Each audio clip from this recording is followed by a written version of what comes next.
Hey gang, Ange here. So, this past week I sat down with the Reluctant Hermit for our third podcast together, which you can check out now after this. So, do the things. Like, subscribe, comment if you have anything you want to say about the cast. We talk about all kinds of things from streaming to just life in general. We have a talk with chat, and you can always catch me live over on Twitch. That's also linked in the description below. Otherwise, thanks for watching. Hope you enjoy. And we'll switch screens.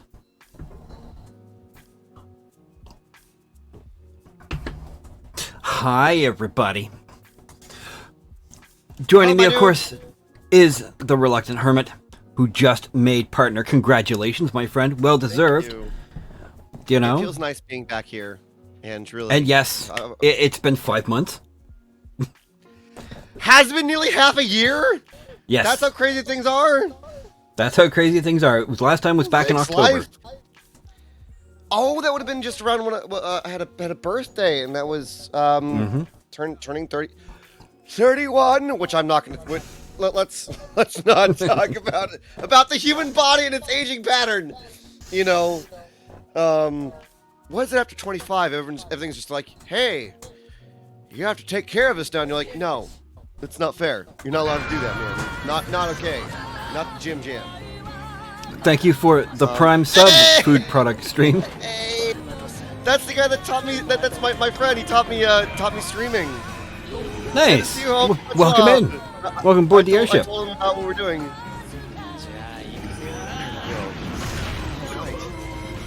With my super long alerts. Yes, because they're fun. Nope. They are. Appreciate And you, thank you my for the dude. follow. This is the guy actually I did a wonderful recording session with yesterday. Yes. I saw the behind the scenes. It was fun. I was really nervous that it was going to take a couple hours, and we ended up getting it sorted out in about an hour and a half. Setup, recording, done. Thank you, Divine Panda. Appreciate you so very much. Sorry, I got the hiccups. And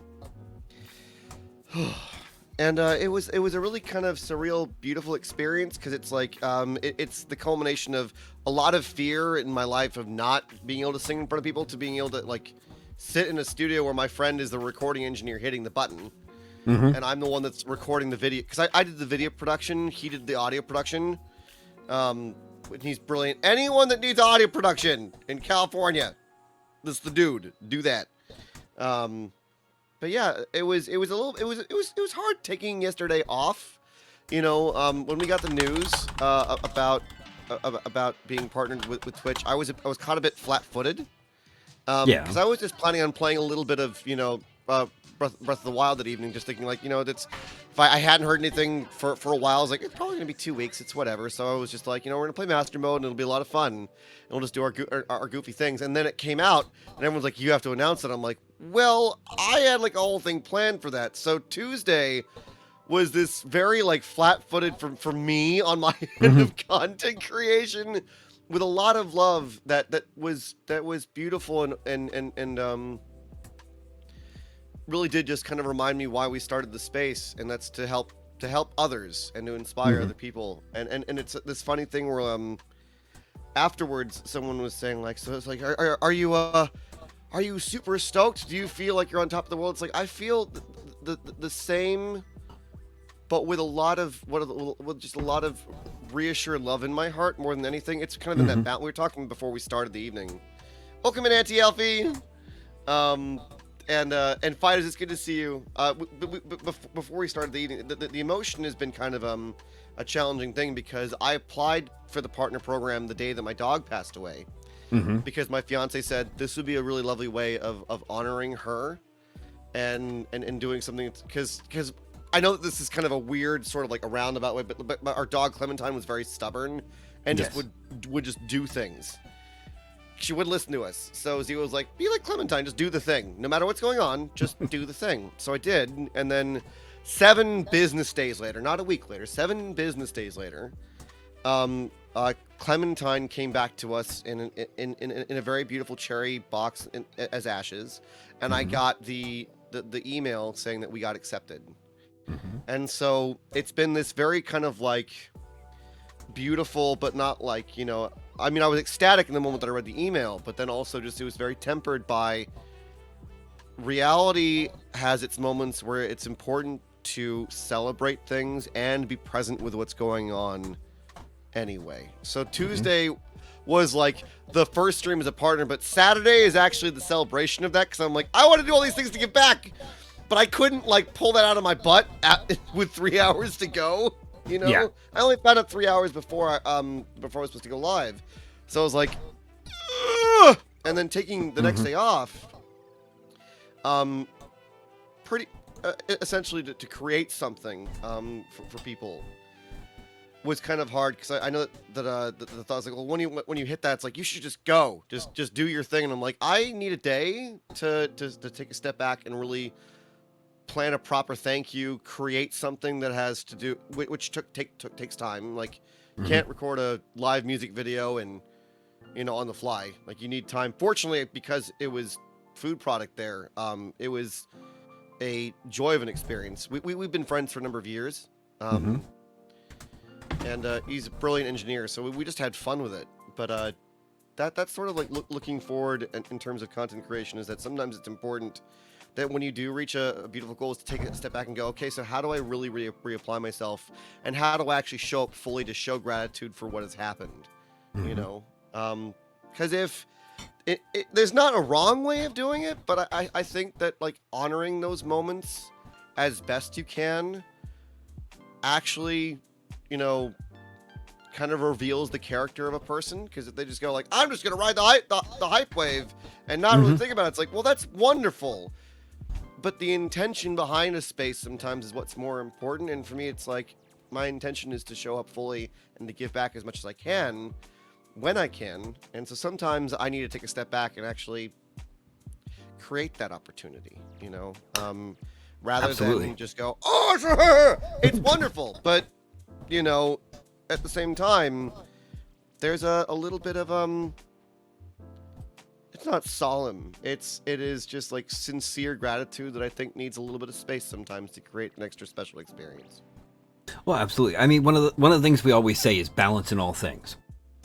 And when you hit that milestone, you have to temper yourself, because yes, you can get lost in the moment and you can get lost in the excitement. There's nothing wrong with that. But it's too many people, once they hit that high, they fall off almost immediately because they don't center themselves again to keep going, because it's not the end. Like, you haven't reached the end of a journey. It's a guidepost. It's a guidepost, right? Yeah, exactly. And when you're getting up to that guidepost, though, it doesn't. This is. And I was talking with a couple of the people, because when we were getting close to it, I was reaching out to a couple people who already had. Recently, there was a really lovely guy that I met named Grady. He's a Minecraft streamer that I met through Hover. Very down to earth human being. And I reached out to him and I said, "Is this a normal experience? I was experiencing a high amount of anxiety. I was experiencing a high amount of and it was mostly around trying not to fixate on things, because at the end of the day, one of the things that can really ruin a channel and experience is if you see that the creator is only focusing on a metric to do their content, which then what that does is that it distracts them from actually authentically connecting with you. And didn't put my foot in that trap, but I was hyper aware of it. And so I don't know if you've had this experience. You're hyper aware of a problem, and by avoiding it, what you're doing is you're creating extra tension for yourself. Yes, that's the ADHD life experience. It's very easy. Going and getting tested, actually, because my fiance's like, you should probably go get tested. I'm like, that was my experience. It's just like the more that I fix it and not worrying about it, it's like, well, now I have this thing where I'm fixating on not worrying about it, which is what I'm worried about. You know? Exactly. And once you get into that, but I don't have canned air, so flip table. Now, you get fixated on the opposite of the problem, and then you start just worrying about worrying.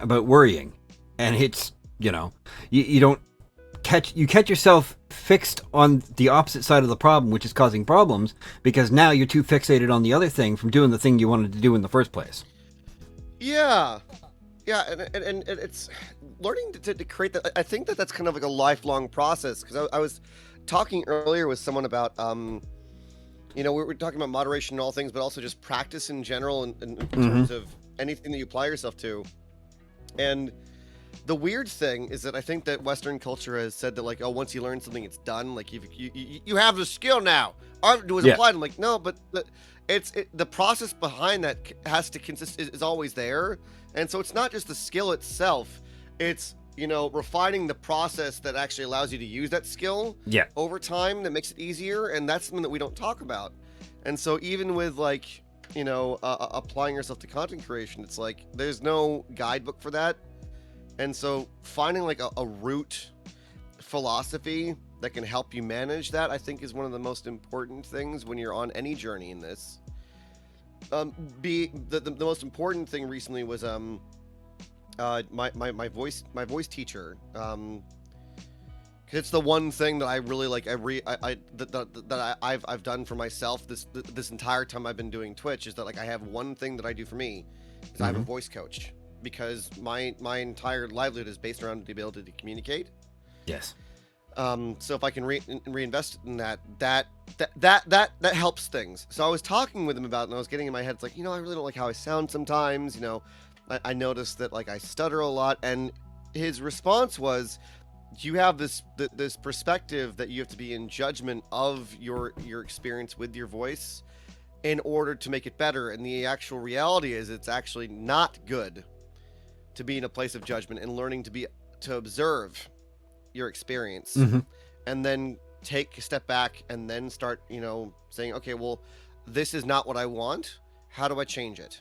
So you remove the judgment out of it, and then suddenly things start to open up a little bit more. And is that easy? No, it is, after 30 years of doing one thing, trying to reevaluate how you actually perceive yourself is both confronting, freeing, and frustrating all at the same time.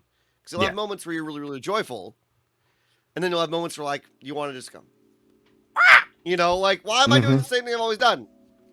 But yeah, that's kind of what's been on my mind recently, is just learning how to refine things, and also refining how to share like real gratitude with people, and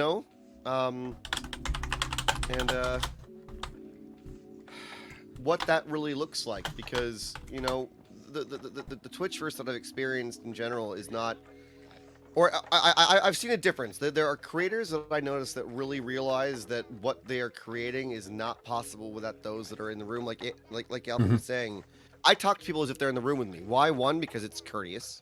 Yes. And two, that's actually the interaction that I want to have. So, like, even though you and I are sitting thousands of miles away, I'm not going to say anything that I wouldn't say that you were, as if you were standing next to me. Exactly. Also, I just don't like saying, awful things anyway. But the point being is that, like, there's a level of compassionate accountability in communication with you and your community that can really help create an actual beautiful experience if you just recognize that that's the most important thing, which is why I'm not a skill-based gamer streamer. I can't do it. I just can't. Nobody comes here to see skill-based gaming, okay? If anybody's been in my streams, there is no skill to be found in this whatsoever. It's just me, doing the best I can, which sums up my entire life. But you're right. Like, everybody talks about their communities on Twitch, but you only have a community when you communicate with the people who are within it, right? You want that sense of community. You want that sense of connection and friendship, whether it's, just casual friendships or friendships with deeper meaning. Without the communication and talking to people naturally and in the moment, you're not going to have that. And welcome in, everybody. If you're just joining us, we're, with the Reluctant Hermit. He just made partner. We're catching up. It's been 5 months since our last sit down. Hermit is the leading number of times on the podcast with a total of 3. I love talking with you. Well, I love talking to you, and we always have a good time. And there's always things to talk about.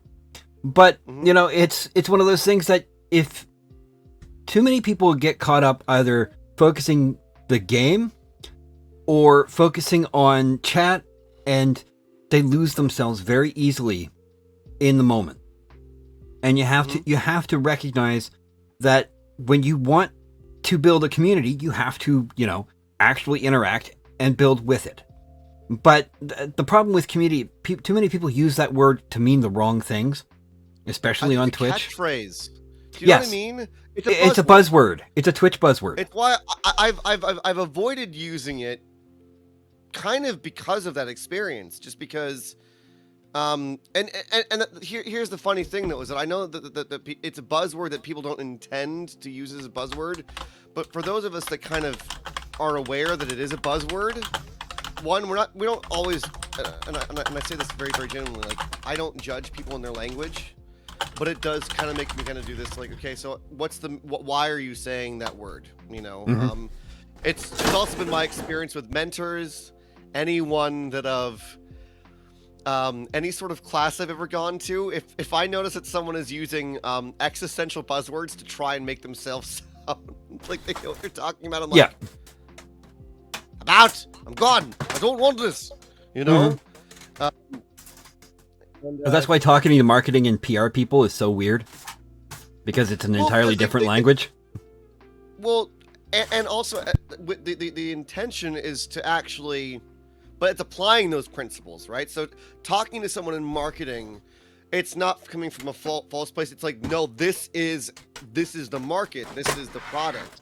This is how we have to operate. Whereas I think when you have people that's not their job, it's a very strange experience, because it's like, do you know what you're actually saying? Do you really mean what level of depth do you mean when it comes to that communication? What do you actually mean? You know. No worries, MB. And yes, I recall. Well, see, that's the thing with streamers. It depends on the streamer, because Muffin's in the background working on the printer, being lovely.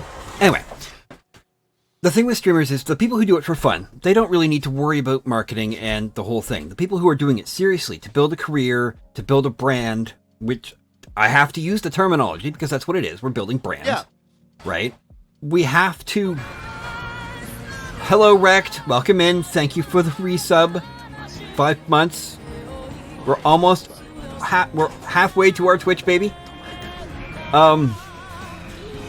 Streamers who want to build a career have to take it seriously, and they have to learn the marketing, and they have to learn how to do the PR and how to market themselves.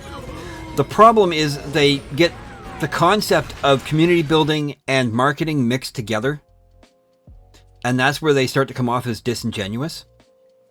Yeah. For some, because they're pushing, like, doing it on social media, on Twitter, right? You want to promote your stream, you want to promote your content. That's fine, but you can't mix your community in with it, right? Yeah, you can't leverage your community as a message. Yeah, and I appreciate the lurk, Wrecked. Love Wrecked Wizard. Love you, man. It's something that I've been very careful with, because the social media that I utilize most, actually, that I'm finding now is I use Twitter to announce different things I'm creating more than anything. I try to limit, you know, going live posts to maybe once in the morning and once when it's happening. And usually it has a different graphic associated with it. But in the middle of the day, it's like, if I've been working on anything or if I have any sort of shower thoughts, I like sharing those there. The one thing that has been very, very challenging that I witnessed actually today, and again, just for to stay within the integrity of what I think good communication is, I saw an image of a famous streamer who was utilizing their platform essentially to talk about how much more money they make than anyone else based on a certain thing. And it was, I guess, pointedly, you know, trying to combat maybe some sort of, like, hateful comments that they might have received. And the funny thing about that is like, well, one, okay, so I don't have the reach that this person does. They have hundreds of thousands of people following them, crazy amount of engagement. The thing that is interesting to me though is that if you have a platform that big, why are you using it to fuel the flames of the very thing that's causing you distress? Yeah. Managing those sort of like, we're all going to experience negative comments. Right? We all do, you know, anyone on Twitch, we've all experienced it. I mean, it's why I left Facebook, because I tried putting my opinions on Facebook and it just turned into a dumpster fire. Like, I was like, okay, I'm out. Yeah. I'm done. Yeah. You know, but the thing that I think that is really, really challenging with PR and like brand work is that, and why I'm so careful with some of it is that like unless a thought of mine really persists for more than a couple days, I don't tend to share it. In fact, there are three different thoughts that I had today that I almost tweeted out, and I decided, you know what? That's not really constructive. I'm just adding static to the world. So until I have something meaningful, or you know, or even just something that creates levity, why would I put that out into the world? You know, it's also the same thing with Instagram for myself, is that, you know, I think that it's a really, really beautiful platform where you can showcase, you know, art or a certain kind of mood or a thought, which is wonderful. Yeah. But for myself, I'm not good. That's not my forte. So all I do now is I do a lot of like going live posts and I share that. It doesn't look, you know, perfect or quintessential, but it's honest. You know, and that to me, that to me is if someone would say, it's like, well, why do you do that? It's like, well, because, you know, realistically, if I'm going to use that word, that is my brand. Honesty, you know, and a level of transparency with what's going on in my mind. Because, you know, I've been told by some people, it's like, oh, you got to start taking pictures like this and like this and like this in order to get more engagement. I'm like, yeah, but that's not me. Yeah. It's not me. Yeah, no, exactly. And like, I recently, I tried out one of the platforms. Hello, Danny. And yes, I'm old. Thank you for reminding me. Fucker. I left one of the platforms because it just didn't work for me. You know, I know it works for other people, but there's something about the place that just didn't work. So I dropped it. You know, and I didn't make a big dramatic post about it or anything. This does not work for me, so I'm not using it. And it's possible. There are a few people out there in the wild who are older than me. But like in my case, Twitter is where I live more than anywhere else. When it comes to social media, Twitter is where I put everything. And if you've seen my Twitter, you know it ranges from game stuff, game news, to politics, to what I'm having for supper, to, you know, whatever the hell. That's where I put my mental diarrhea. I just spew it out on Twitter. And sometimes it pisses people off. And sometimes, well, you know, that's just the way it is. And I personally, for that space, because it's part of what I do, but it's not part of where my brand is, because I do things on Twitch mainly. I'm doing things on YouTube. I'm doing things on TikTok. Yeah. If you've been following my Twitter, you know what I think about the Freedom Convoy. We're just going to let that one sit. I haven't heard about that, but I'm not sure I really want to have that conversation. Yes, maple syrup in Canada is the best. Hard facts. Yeah, I am 43. It's from there. So we all know that maple syrup is actually only from Canada, and anyone else that wants to say otherwise, I'm sorry, you're wrong. Real maple syrup is from Canada. There you go. I'm from California. Sorry. But, you know, it's all about that perception of what you do in particular spaces matters, but it doesn't all have to be the same thing, right? Yeah. But you know, for me, what I put on Twitter is the same way I'm going to be on Twitch. Yeah. Having that sort of like reflective sort of content that is symbiotic in nature is good. One thing that I was noticing the other day where there was this interesting experience where someone said, like, Hermit, you're very innocent. It's like, I'm a 31-year-old man. You know, it's not that, you know, I'm innocent. It's just that there's a level of what I wish to share in certain places and what the difference in my private life, you know, Yeah. and I mean, there was like I've had private conversations where I've shocked a couple people. Nothing egregious or crazy, but it's like they're like, Yeah. it's like, yes, I swear in traffic. Have you been to California? It's awful. You know, but even then, also just in content recently, you know, like there was this part of me that's like, well, I have kind of like, you know, I'm 31 years old. I have a wide range of a varying kind of facets of sense of humor, you know, and some of it is more adult in nature than others. And recently, I decided to experiment how I felt with expressing some of that humor in other streamers like spaces. And what I found was, I was like, you know, it's not for me. You know, these platforms really are a space for me to kind of lean into like that, what I call the growing edge of who I want to be, as opposed to the facets of myself that I think are better kept for conversations around a fire or at a bar with a friend or in a private Discord phone call. And that's not to say that I'm being disingenuous, but the context of that conversation is more skillful there than it is publicly. Well, yeah, you know, you're not being disingenuous by not showing every single facet or thought that you have, right? You can be genuine without sharing everything, because you're not going to do that in your regular life, right? You're not going to walk up to friends, like you're not going to meet up with a friend at your local coffee shop, like Tim Hortons, yes, Canada. You're not going to walk into Timmy's, go up to your friend and go, I had the giant shit today, and it was rainbow colored. Like, there's just some things you don't share with other people. It just doesn't work. It's not because you're not. It's not because you're not being genuine. It's because, you know, you're just not going to do that. Yeah. And yeah, you might MB, but I wouldn't. Well, okay, I might. Depends on the friend. I know you do, Matt. I mean, I mean, again, that's a rapport thing as well, right? So I think the nature also of being on these platforms is and this is an important thing, I think, just for any content creator, is that if you're invited into a space, relate to that space based on the amount of rapport that you have with the person that operates that space. And I've seen a lot of people just kind of carry on without realizing I'm in someone else's home. Someone's Twitch channel is their home, right? Yeah. And so it's been kind of fascinating to witness that over the last year and a half, 2 years, is that there are those that really do appreciate and are aware of that, and there are those who don't. And it's very painful to watch when it happens, because it's just like, did you say something like that in someone else's house, man? Yeah. Like, read the room. Like when I come into your channel, that's a soft skill.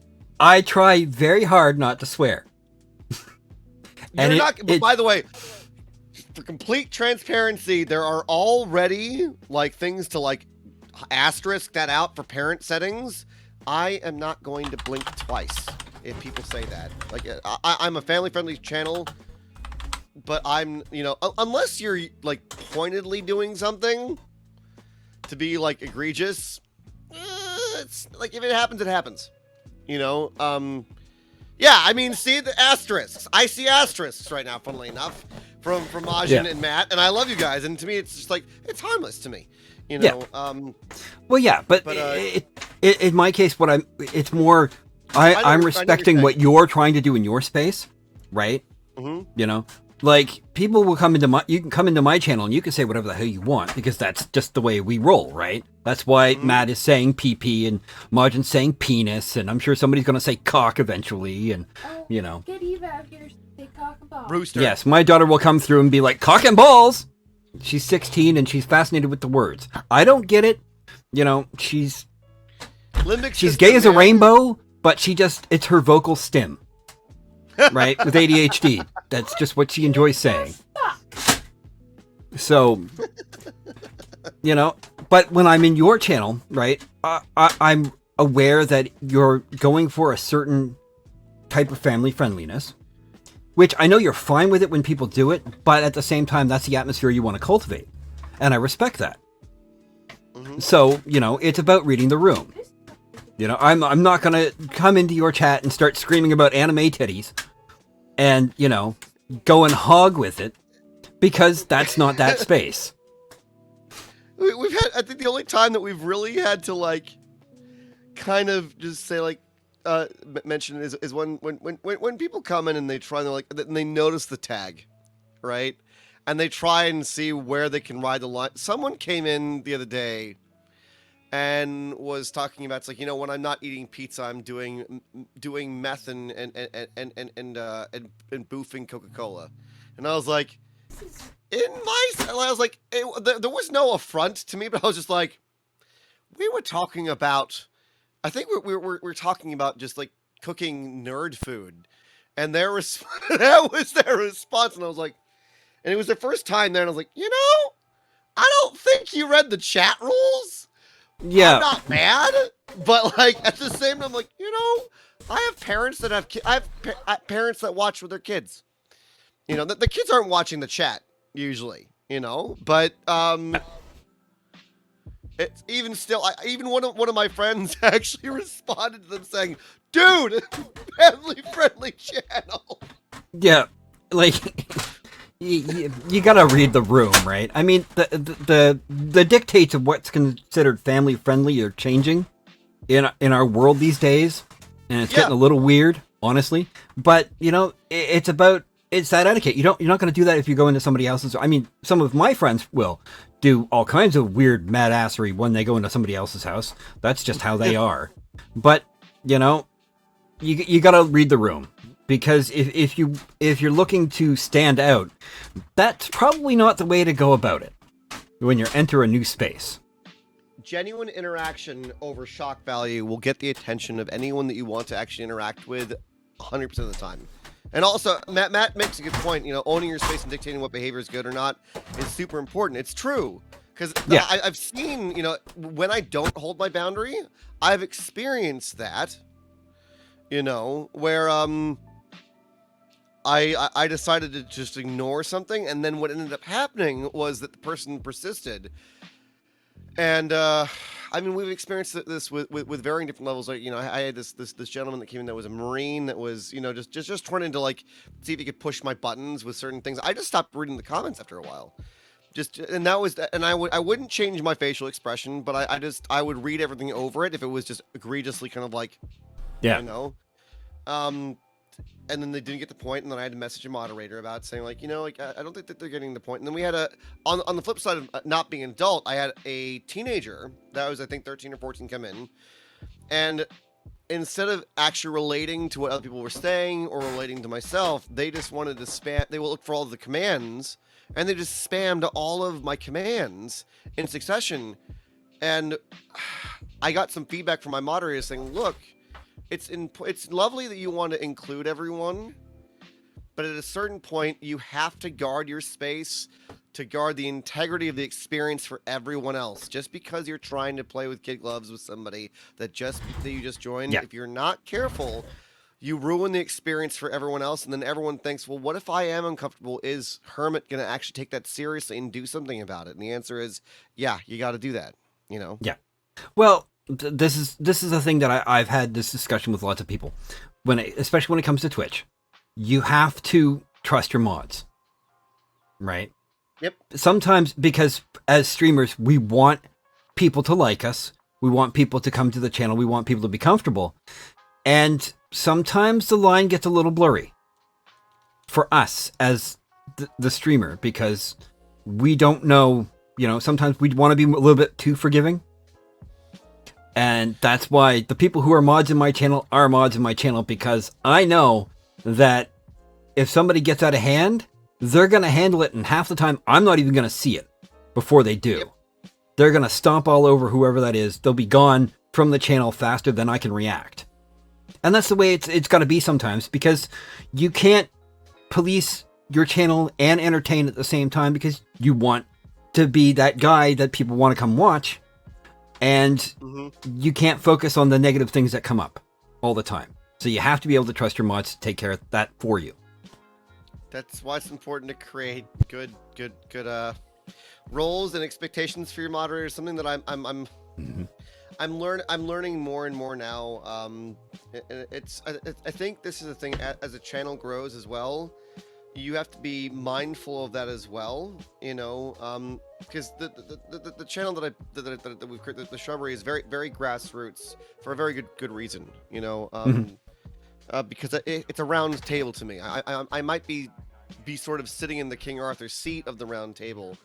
But for the longest time, it has really been like, here's the loose version of like, be compassionate to others. If you feel uncomfortable with something, reach out to me. We'll start refining the things. And now that things are starting to move forward more, it's like, well, now, okay, I think that the most compassionate thing to do is to sit down at some point, sit down with your moderators and say, like, this is what I find acceptable. This is what I don't find acceptable. These are, the needs that I need for certain nights. Who's willing to actually who's willing to do that? And that's not being unkind to your moderators either. It's giving them an opportunity to say, yes, I would like to take on that responsibility, or no, and having no worry that there is no judgment there as well. That's really important when you have moderators, is to make sure that they know that nothing's wrong. I'm just creating more clarity in what I need. And I'm offering this as an extension of as an offer of friendship. And if it's something that you can't meet, that's okay. Yes. But I still need to fill that need. Exactly. And, like what we ask of our mods, if they come to a point where they can't be a mod anymore for whatever reason, there should be no stigma attached to that, because people have lives. They have things to do. Right? And if they can't do something, that's fine. In fact, I respect when you show up as a creator and show more support to them. Yes. In my opinion. Exactly. Is really show up for them and say, like, I understand what's going on. I'm here for you. I had an experience like that recently. I'm not going to mention their name, but that someone reached out to me and said that they were like, there was a lot going on in their life, and they were really, really worried. It's like, I can't really be here. I'm really worried that you're disappointed in me. And I was like, no, I know, one, that things are very intense right now. Two, nothing will ever make me get angry with you for having a life. Three, you're communicating with me what's going on, which is in and of itself an actual blessing. And four, how can I show up for you right now to make sure that you feel like when you do want to step back into the space, that you feel loved and supported while you're away, and welcome back when you come back. Yes, exactly. That's a friendship. Well, that, and the other side of that is, when I make a mistake, I want to make sure people tell me that I'm making a mistake, and I know that, like, the mods that are on right now, I can see every single one of them. I know if I make a mistake, they'll message me, or they'll Discord call me in the moment on stream and be like, "Ange, you fucked up. Fix this now." And I'll be like, "Okay," because I know. If I screw up, I need to know, or if something's not working and they catch it, I need to know, and they'll tell me. And I love them for it, because that's how this works. Well, I think, I'm not sure if it was a topic that we ever talked about, but there's different kinds of compassion in relationships with anyone in any platform, right? Is like the compassion isn't just sweet, fluffy bunnies and hugs. Sometimes compassion is like the mom smacking a child's hand. Yeah. Right? When they're about to touch like a hot object. And I think that there's the thing that I'm witnessing more and more that concerns me is, how do I model behavior where I showcase that there are various forms of compassion so that people know that it's okay to set good boundaries. And it's a thing that I see on Twitch where it's like, if you receive feedback not to do something, that there is a culturally entrenched thing that person is wrong or bad. And it's not the case. But unfortunately, we have generally accepted that as a social contract, that if you do not follow said person's boundaries, you are a bad human being. And that's not the case. It's just that you misread the boundaries there. You need to have a clarifying conversation, and you need to move forward. And what I see more oftentimes than not, because a lot of our communication is, with text communication, you can't read intention. No. 90% of the time. It's very hard to have nuance in text. Yeah. Unless you know really know the person who's texting you, it's very hard to read nuance. And that's something that, unfortunately we have to try to work around, especially on Twitch, because when we're dealing with chat, nuance can get lost, especially in the moment. So, we have to think about how we're reacting to things. It's a skill that we develop over time, and even then, sometimes I've experienced this as well, where you'll posit a question, someone will respond to it about 2 minutes later, and you'll kind of read it and go, "Ha!" Mm-hmm. It's like, oh, I didn't. What are you saying yes to? I don't know what you're saying yes to right now. But nuance is definitely tricky, and I think that it's why that whenever I go into a space and I watch creators, I really try and pay attention to the language that they choose to refer to their chat as a whole. Mm-hmm. I would say, but I particularly watch how they respond to new people that enter their space. Yes. Because first impressions, unfortunately, to some degree, they're still important. They still are important. And that's why I kind of feel like I haven't branched out that much on Twitch, just because I don't know if you've done this, but I've spent like some time late at night going through the channels and going to different spaces, and I was astounded to notice some people ignore their chat entirely. Yes. And I go, if that's what makes you happy, you do you. I don't want to be here. That's the way it is. Like some people, that's preference. I've noticed it that there are people at different levels that they just don't talk to their chat, which for some people, I mean, there's a variety of reasons. Maybe they just don't like. If they're new streamers, they may not know it. Hey Moose, welcome in, and yeah, I'm streaming finally. I had a good reason, so who else but Hermit could get me out of a break? Honestly. I feel I needed to come back strong. How you been? Let's see. December was a very rough month, and January was pretty rough too. Just life, right? My one contract came to an end. I applied for a job, and it was one that I really wanted, and I didn't hear anything for a month and a half. What? For various reasons, and then I finally got the rejection, which is fine. It wasn't the rejection, it was the month and a half of waiting that just drove me down and put me into a really depressive ADHD down cycle, which affected a lot of things. And I've got a kid behind me. Yes, can I help you? Done. Hello.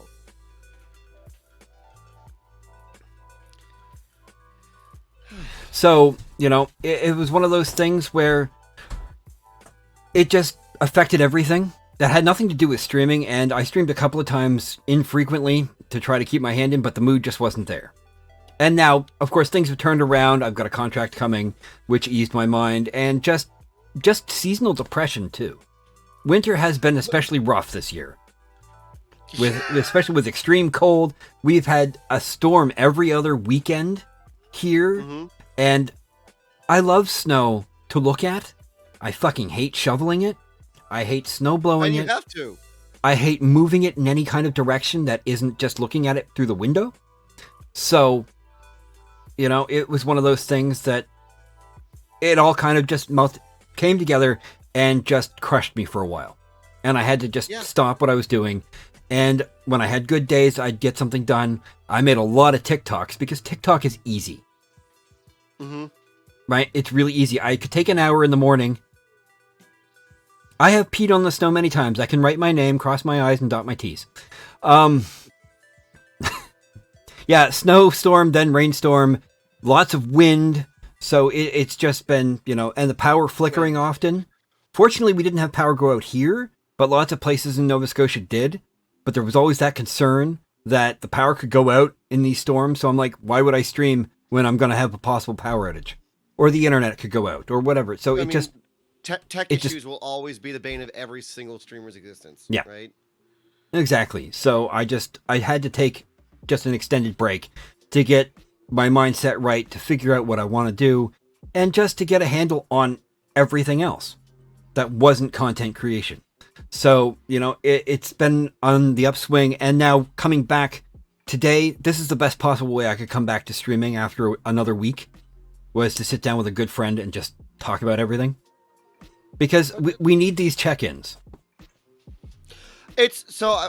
Funnily enough, I was having a conversation with someone earlier a few weeks ago. A friend of mine he's a veteran, and I met him through Super Murgatroyd, and he's been doing content creation on and off for about, I think, 3 years. I think 3 years, and he brought up a very, very good point in general, that, you know, people that make content really don't have like peer-to-peer content creator support groups. And it's not that the people in your community can't help. It's that there is a perspective that is hard to articulate and explain to someone who doesn't do what you. It's like so imagine being a lawyer and trying to talk to a fitness instructor about briefings that you're struggling with, right? So it's that concept, right? And it's something that I think that culturally I want to see shift, because I think the other thing that is really, really, really inherently toxic is that there still is an underlying culture of competitiveness within content creators. And it's something that I've had to watch my mind do sometimes, where, like, of course I compare myself to other people, but the thing is that, like, I catch that thought now and I kind of go, okay, well, you know, I'm not them. I'm in my own journey. If I fixate on that, then I'm wasting the time that I could be reflecting on who I want to be on someone else who is already doing what they want to do, you know, and it's not helpful. No, exactly. You know? And like, even when I'm looking at friends and what they're doing, like, a lot of my friends who stream are playing games that I'll never play. Right. So, like, that, but you see people who are getting successful, and you look at the formula and what they're doing, and that comparison is, you can't help it. You're going to wonder and you're going to compare. The thing is that we can't replicate what somebody else is doing the same way. Even if we try to, we can't do that. And it doesn't work. There's a stigma around that too. Yes. Like, I'll be straight up and honest. I will steal an idea from somebody. Like, I'll steal an idea. I'll make it my own version of it. And I will shamelessly steal ideas if I think they'll work and I can do them my own way. Right? I'll give credit from where, like, if somebody does something and I think it's good, I'm going to fucking steal it. Make it my own thing and do it my own way. But I will give credit to whoever had the idea first, or whoever I stole the idea from. Because you know, we can emulate ideas and we can share. This is the other thing. We can share ideas. And there should be nothing wrong with sharing ideas, especially in a creative space. Yep. Right? Everybody talks about wanting to collaborate, but you don't have to collaborate directly by being in stream together. You can just collaborate by sharing ideas. I know, it's a buzzword on Twitch, but it's still the appropriate word. It is, you know. I hate it in general. The idea is coming with expectations, ignoring. Yeah. Totally get that, Fireball. You know, the one thing that I will say that is challenging is that when you create an idea and someone actually just they do it verbatim off of what you did, that feels a little bit icky. You know, and I've experienced that a couple times recently. And at the same time, I had to sit down one day and I just thought about, okay, well, the fear, the reaction to the icky feeling is a place of fear, and what's the word? Insecurity. That's mine to own. I should not project that onto the person that is doing that. If I really take issue with it, then what I should do is reach out to them and say, hey, I noticed that you're doing this thing that is literally word for word what I've done. One, good on you for integrating that. I'm glad that it's making that it's working for you. However, in the future, if you would at least reach out to me, since you're my buddy, and talk to me first, I'd appreciate not having to go through the song and dance in my own head around it over and over and over and over again. Yeah. You know. Well, the other part is seeing somebody who directly copies something that you do, and then they're more successful with it. Just it can be a punch in the nuts. Yeah, I mean, you kind of want to clap while feeling like you got punched in the gut at the same time. But I mean, one of the things that I was a really, really wholesome experience. I had a friend named Paladin that really liked it when I dubbed people in to the stream. His community is called the Paladin's Pals. And he said, like, I really love the knighting thing that you do, but I see that you do that. Is it all right if I do something similar? And my only response was, make it your own, yes. Yeah. If you use my exact words, that's when I'm going to be kind of like, that's not very original. I'm not going to applaud you for that. That's lazy to me. Yeah, if you can, exactly. If you can innovate an idea, that's when I'll applaud you. Yeah. Well, I mean, and that should be evident. I mean, there's nothing wrong with seeing something you like and incorporating it into your own thing, if you can do it in your own way. Right. And that's the gray area everyone kind of gets lost in sometimes, right? And it's funny kind of watching that and trying to navigate. I was talking with a this was before Tuesday with someone that was partnering, and I asked them, like, do you ever feel a certain type of way when you've created something and someone else the next day basically copies it word for word? And they said, yeah, it's it's hard to navigate, but at the same time, it's like they're really just advertising a poor man's version of you, so it's just free advertising. it's just free advertising. Ta-da! Well, this is it. And the other thing, like, to go along with this is, like, when I'm watching your channel, if I think of an idea of something that might work for you, I'm going to tell you.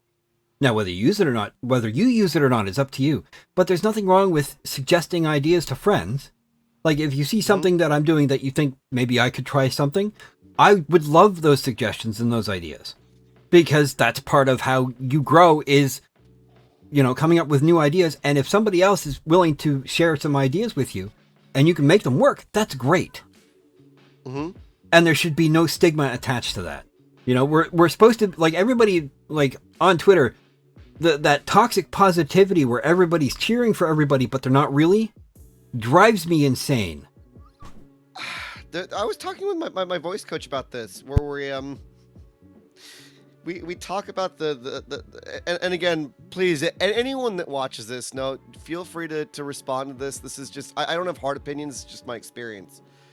Toxic positivity, I think we should probably define what toxic positivity is yes. Utilizing language to appear as though you are being supportive from a place of integrity, while you're only actually doing it to stroke your own ego and to appear as such. And that is actually far more harmful than being brutally honest and sometimes rude. It is far more damaging than being honest and sometimes rude, and it's something that I don't understand. It's why, I've had a couple people like say, like, oh, well, have you gone to like these festivals and done these workshops? And I said, no. And they're like, why? It's like, because they're charlatans. I can't stand listening. And again, I don't mean to sound crass, but like when you sit and you listen to enough people who try and sell something, you can tell those that really are in it with a good level of integrity. And those who are realizing, oh, if I just say these words in succession and I package it in a certain way with enough vague, generalized ideas, I can make a buck. And while that can still sometimes be helpful for some people, the real meat and merit of those things isn't there. And it's really sad to watch. No, absolutely. And yeah, Fireball. Manipulation through positivity. That's unfortunately, that's part of the culture of Twitch for a lot of folks. Thank you, Panda. But it's a thing where, I have a friend that's actually he's been ruffling my jimmies on purpose, and it's a good thing. Every conversation we've had since Tuesday, he'll always say, like, how's it feel to have that check mark next to your name? And I tell him to shut up every time. Yeah. Because I already told him I feel grateful. But it's like, stop gassing. It's like, it's that toxic positivity. It's like, stop gassing me up. Yeah. You know, yeah, yes, it's gaslighting. do I have a part in earning this? Yes, but I would say in my experience with earning anything on Twitch, it is 90% the people that you surround yourself with and 10% Yeah. you. Yeah. You know, and so that's why I always tell people, like, Twitch is a we thing, not a me thing. Mm-hmm. You know, and that's sort of like the most compassionate content creators on any differing level that I hang out with, because like I you know, at some point I wanted to do a video where it's like my follow list is long and varied, and there are very few people that I watch that have, you know, over 100 viewers at any given point, because not because I don't enjoy their I like watching Critical Role because it's a good it's good entertainment. Is it interactive entertainment for me? No. No. And so to me, what I love about Twitch is the interactive experience between content creators. So I will follow anyone that has, you know, upward of several hundred people to I'll go hang out in chats where there's someone brand new that has one other friend in chat with them, and I interact the same way, because that's important. Being centered and communicating the way that is, you know, who you are everywhere you go, and having that kind of integrity is something that I think more people need to do. Is just realize, like, don't what's the word? Fashion your communication differently for different spaces in relation to a number. Be authentically yourself everywhere that you go. Yes, and be consistent. You like, too many people are inconsistent when they, like, for me, if I interact in chat, it's really based on what I'm doing at the time. Because a lot of times I pop in, I'm always lurking somewhere. And it's not because I'm not watching, it's because I'm probably working on something that I can't be super chatty. When I am chatty, it's because I take and make the time to do that. Because I want to.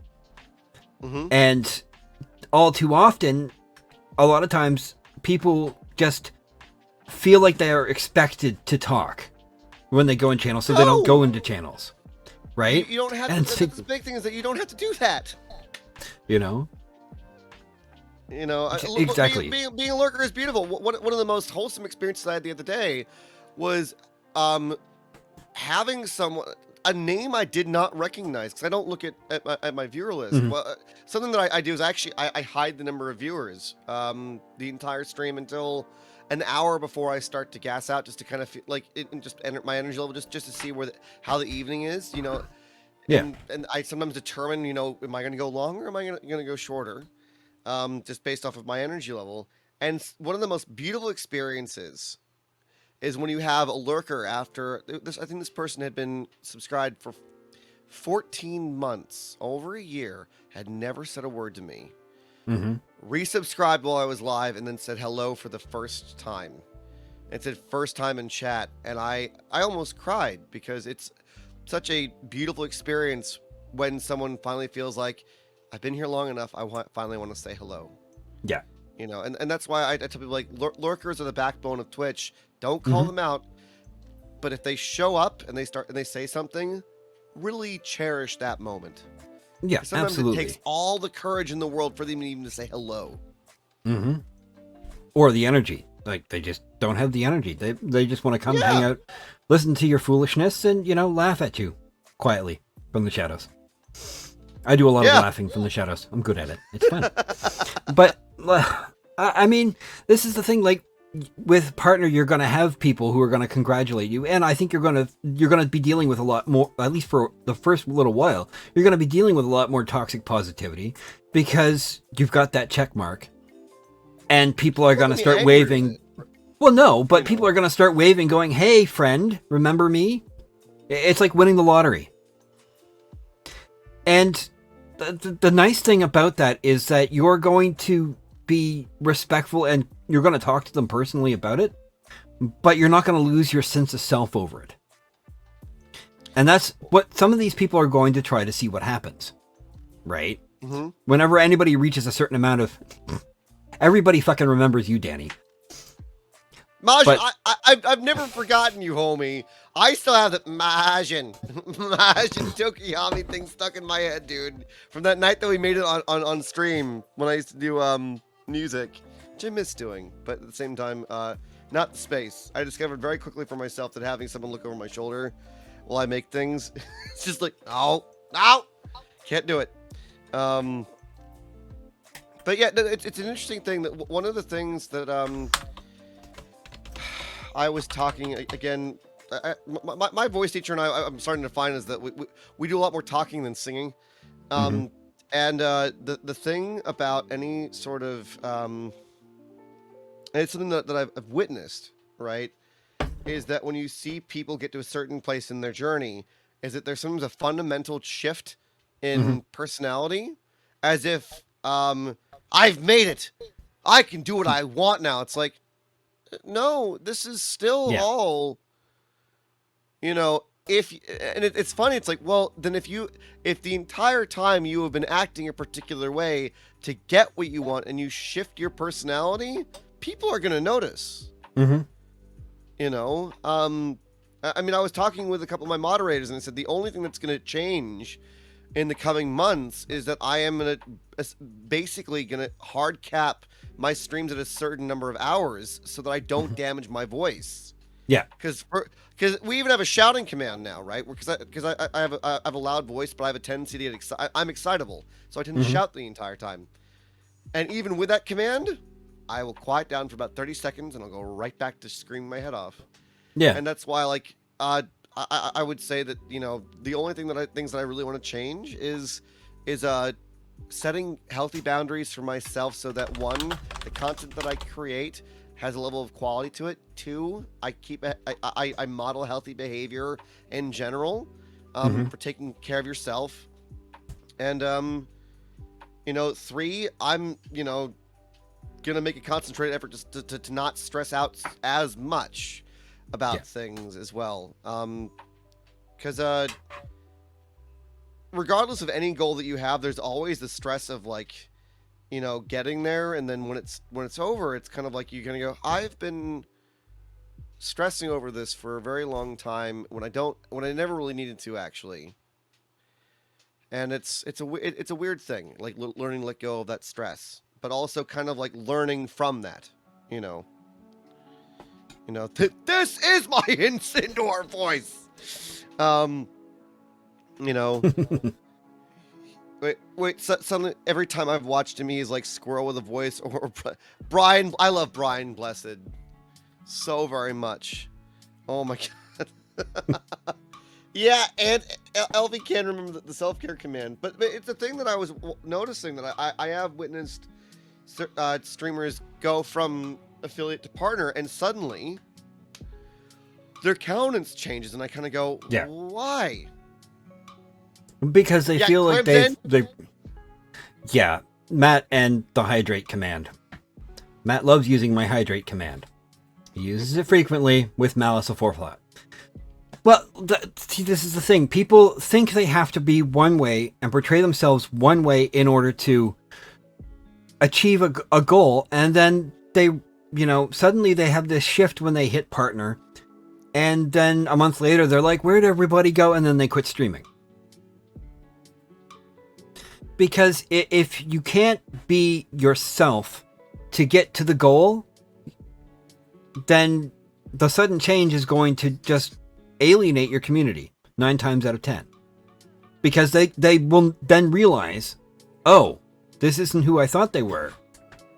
Where did that person go? And then they stop showing up. And I get it. We all want to, like, Twitch, a lot of Twitch streamers are people who are generally attention starved. Let's be honest.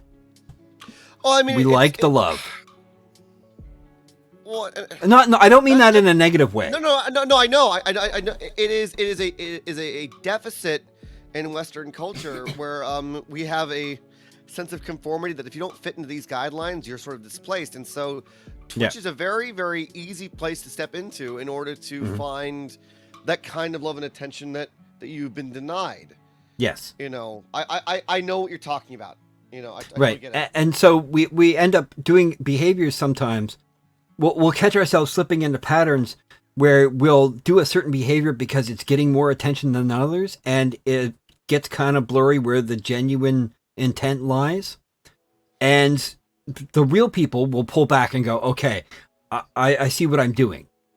And they'll catch themselves. Mm-hmm. Other people will lean all the way into it, and then they run into problems. Because we want to be liked, so if we see something that's working, we're naturally going to gravitate towards doing that more. And sometimes that's more of a detriment than a help. I had a great conversation with a couple other friends. There was a time period where there was growth on the channel that I was confused by, because we all start somewhere, and then things started to accelerate. Mm-hmm. And I wasn't changing myself, but there was a level of anxiety of, how am I going to give back fast enough, and what more can I do? And I didn't know how to do that.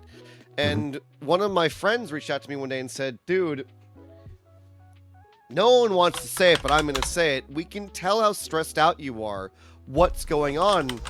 And I told him, like, I don't know how to handle what's happening right now. And I'm really worried about, crashing and burning, because I want to be as present as I can, but I literally don't have the tools to manage this right now. And I feel like I'm complaining about a good thing. Mm-hmm. And so I feel really upset with myself. And their response was, then just tell us that you're doing your best and we'll say it's fine. Mm-hmm. That's why having good friends showing up and saying, like, we can tell what's going on, that there's something underneath what's going on. There was one day where I actually just broke down on the stream and, like, had a really, really good cry about it, saying, like, I don't want to complain because I know what's happening is a beautiful thing, but I'm not equipped to handle it. And I need patience from all of you to understand that I am not, that from an integral standpoint, I refuse to change who I am as a human being to try and accommodate for something that I don't know how to know how to handle. I want to figure out, how can I show up and be more myself while integrating this new experience. Yeah. Right. And that's terrifying, because, like, when you have a new experience, it's like, well, how do I handle this? Because, like you were saying, some people get lost in it. Some people revel in the fact it's like, like, oh, I'm somebody now. It's like, you were always somebody. Mm-hmm. If you start leaning into, like, thinking you're owed something, though, yeah, the integrity of who you are goes out the window, and then it's not really a genuine friendship. I had a friend that sent me a message on Twitter 2 months ago, and I don't know if he was being playful or not, but we were having kind of a hard time, because, like, we talked when I first met him on Twitch. He's been going through a lot of things. And I was just catching up with him, and he kind of offhandedly just said, like, hope you remember me when you get famous. And I just said, no. That's, and I was like, what? He's like, no matter where I am in the world, how I'm doing, how I relate to you is based on my relationship with you, not with what's going on around me, but my relationship to you. Yeah. And that's something that I think that everyone needs to recognize, is, like, you're not owed anything. You're a human being that relates to other human beings. It's why there's a beautiful concept in Eastern philosophy. It's called the meeting of the two minds. One person can still be, you can have a student and a teacher, but a brilliant teacher will watch the student and learn from the student if there's something to be learned. Mm-hmm. And that's why I like to think with a lot of content creators is that it doesn't matter where someone is on their journey. Relate to each other on the same level, because there's always something you can learn from somebody else. Well, exactly. And, well, there's a side to this that nobody really talks about. And I hate that line, by the way. I hate that line of, remember me when you're famous. Because the thing with that is, a lot of people have this thought that even when they're in the process, that when they reach a certain level of fame or success, whatever you want to call it, that they expect themselves to change. Because it's ingrained in culture that these things are supposed to change you. So sometimes they go into it with that mindset that, oh my God, like, people will stress about, when I reach a certain point, am I going to change? Because there's this whole expectation that it's the same thing with marriage. Like, whenever you hear about people joke about things like, oh, when you get married, your whole life will change, or, blah, blah, blah, blah, blah. It doesn't actually change anything, but there's that perspective that it does. It's the same thing with reaching certain levels of success. People have this expectation that there's going to be change when they reach a certain point. Nothing actually changes. You're still the same person. You're still gonna, have a really stinky farts after you eat Taco Bell. Nothing's going to change about you biologically. I was talking with my teacher about this specifically today because he's without going into it because that's not the point. He's a vocalist for a very well-known Australian rock band that I've loved for a long time. And the reason that I started working with him was because, one, there was an opportunity to, and two, after the first lesson, I realized this human being is not allowed their position to compromise the integrity of who they are. And I was talking to him about that today, and I asked him, I was like, did you ever have a point where your level of notoriety changed your behavior? And he said, yeah, and he was in a band, so a little bit of a different experience for me on Twitch. It's like, it did, and then I recognized it, and I went back to realizing that I'm not owed anything, because the experience of, becoming more, it can go to your head, and then unfortunately what ends up happening is that it has a kickback, it's why I think that, I wrote something today, which I really hope that no one I'm realizing now it's Twitter. Someone might take offense to me putting this out there. I wrote, integrity is doing the right thing when no one is watching. And that even applies in the conversation that you're having, because if someone's not watching you carefully enough in conversation, you might, you could act a certain way and they might not catch it. That's why good integrity is being honest, not transparent, honest in who you are in all interactions. And it's why, again, we were talking a little bit earlier today where I was talking, I saw this post of someone that just take a picture of their face and saying this face makes more money than you, in a month than you do an entire year.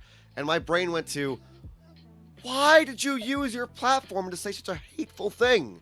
Yeah. If you have that big of an audience, you have such a huge opportunity to help people, to change people's lives. If you make that money, why aren't you investing in creating a non-profit program, or helping us? Or if you went to a school in your local area, why aren't you donating to that school? Why don't you create like some sort of award for a Teacher of the Year award, where they get an extra $10K at the end of the year? Let's be real. If you're making that kind of money, there are indigenous communities that still don't have clean water. Exactly. So these are the things that kind of get the hair on the back of my neck up. Is that if you have a platform and an opportunity to do good in the world, do it.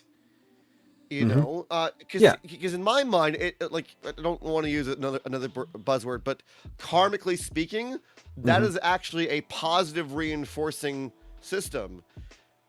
You receive gratitude, you receive a lot of love. Then the most natural, beautiful thing to do is to reflect that. Yeah. No, absolutely. And when you reach a certain level of fame, you don't need to tell people you're famous. I'm pretty sure they already know. It's like I have a. This is not related to fame, but I had a really funny experience with a peer of mine when we were in massage. I was a massage therapist, and it was a young woman that needed help. She had missed some class because of being sick, so she had to have a one-on-one session with this teacher, and they needed a body to work on. And after the last class where she did her practical final, and then she had to do a written final, right? I was there as the body for the practical final, and then she had to sit down and do the test in front of the person. She has horrible performance anxiety, and so broke down and just said I can't do this. And the teacher said, well, I'm gonna have to fail you if you do this, if you don't do this, Right. And she stormed out to her car and got in the car, and we were driving away, and I was just trying to sit as calmly as possible. She said, who does she think she is? I'm a trained shaman. And I just went, oh no. Which, mind you, this young woman is not a lineage person for that tradition. They went to a workshop with a person of that lineage and got taught practices. That does not make you those things. But the fact that someone had to say aloud, "Don't they know who I am?" Yeah. Just made me feel ill. Mm-hmm. You know, it's like, it doesn't matter. That what's it called? Radical individualism is an unhealthy perspective that separates you from your fellow man and doesn't connect you to others. It just, yeah, I'm like James. It's like, no, so what? You know, like yeah, and also, I think the other thing is that, like, if we're also gonna look at things like defining success, because Fireball was also putting like the people that spend doing good don't get like all of these accolades. One of the things that was really healthy to witness was a streamer recently where she explained how like people asked her like how does it feel to have to have this level of success, and her response was, it's a lottery. I don't actually know what I don't really know what to say to that. Sometimes something goes viral and suddenly you're inundated with an entirely new community. Yeah. And again, it's that adage, great power comes great responsibility. And for some, they manage it really well, and for others, they might lean into the mythos of who they're perceived to be, and sometimes that creates an even bigger impact and more accolades, and sometimes it makes it crash and burn. Well, exactly. It's just it's frustrating, especially when you see people, like, especially with streamers. In the last 2 years, right, we've seen people who have had success and fallen off. We've seen people who are struggling and don't seem to be quite getting to where they want to be. And, sometimes it just comes down to luck. I mean, yes, no, we gotta hydrate. I'll do the thing. Can I go get some water, Ange? I'm sorry. Absolutely. Remember, go for it. Drinking water is important. I'll be right back. Drink your super water daily.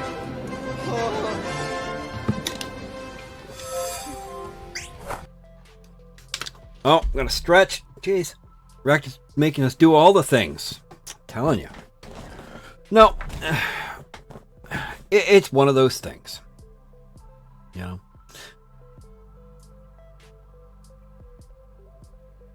I mean, you can if you want to, Matt. You don't need to, but you can if you want to. Need a water break, get your water, go pee, rub one out, whatever works for you. And now we've shifted the whole view. That's fantastic. Oh, I figured you would need someone else to pick up the other side of the conversation. I'll pick something up. What does that even mean? What does what even mean? What? But fuck. Oh shit, he's back. Where'd they go? Well, fuck, run away! He's back. Oh my god! Quick! Take your pants back off! Hide. Shit! Okay, I'll get out of here. Okay, bye, Matt. Bye. My mods are assholes, but I love them. It was great. I think the moral of the story, right, is that if you have any sort of the moral of the story that we're talking about is that if you are aware that you create an impact, it really is up to you to define how you want to utilize that impact. And so recently, like, it's hard to talk about because I'm still getting used to this. Recognizing that I've reached a certain milestone, a certain guidepost, something that is beautiful and I'm insanely grateful for. The only thing I'm thinking about right now is, how do I use this to help my friends who, one, got me there, and then outside of that, how do I help those I haven't met yet? Oh, exactly. Appreciate you, Grumpy. No worries. Well, that's the thing. It's like you've reached this point, and that's great. But you're focused on what you can do with the platform that you now have. And the other side of it is, okay, what's next for my content too? And that's the right mindset. Every time I achieve some kind of weird thing, like I have very weird milestones when it comes to Twitch and my content creation, because that's just how I am. I'm constantly looking at what can I do differently? What can I improve? What's next? And that's never going to change, because, for me, it's very easy for me to be lazy. I could spend every day just streaming like Stardew Valley, and I'd be content because it's easy. But it's me being lazy. I have to keep pushing myself forward. I feel a little bit with that. With that, feel Breath of the Wild to me is a little bit like that, but at the same time, I really love that game. Yeah, and that's valid, right? The thing is, like, I love certain games, and I could play them and stream them all the time. But I recognize that even I would get bored of it, no matter how much I love it. So I have to do different things sometimes. Because if I get bored, then I know my viewers are going to get bored. Sure, I know they'll say they won't, but let's be real. If you're bored of what you're doing, exactly. But at the same time, we need those staple games that we go back to, that we enjoy, right? You need to have those touchstones of content, because for some of us, Larian Studios just released Baldur's Gate. You bunch of dinguses. It's coming. There's a patch coming soon. I know. It's just that I adding barbarians, the shrubbery with Baldur's Gate. Like that is that was when things really formulated in my mind around like this is a thing, and so I've just been impatiently waiting. Like, when are they going to release Baldur's Gate 3 so I could go back to the game that I really love? And also, just like it's a thing that I would say, just quickly, as a streamer, you will find games that has a certain level of pacing that makes it enjoyable for you to interact with your community. Yes, it's why I can't do FPS games. I just can't. I just can't. Because there's just too much focus on what I'm doing and not what I'm experiencing with friends. I can't do it. Which I completely understand. Like, I can't. Like, there are certain FPS games that I can stream. I've experimented. I know which ones I can do and which ones I can't. Right? Because either the way the content of the game goes, the way the gameplay goes, it allows for interaction with chat. Like Valorant or those arena shooters. Or battle royales, which I can't play anyway because they irritate the hell out of me. Nothing against them, they're just not for me. Those games are too frenetic that you need constant attention in the game. Trying to do that and interact with chat would just break my brain. I couldn't do it.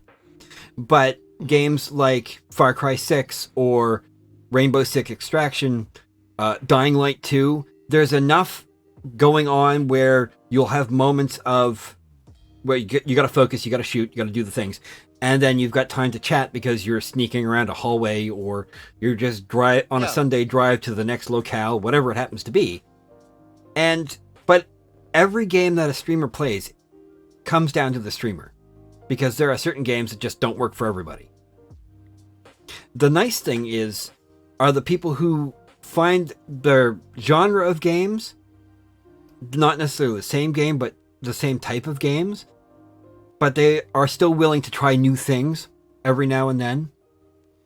That's what keeps content fresh. And it's very easy to ignore the freshness and get stuck in patterns.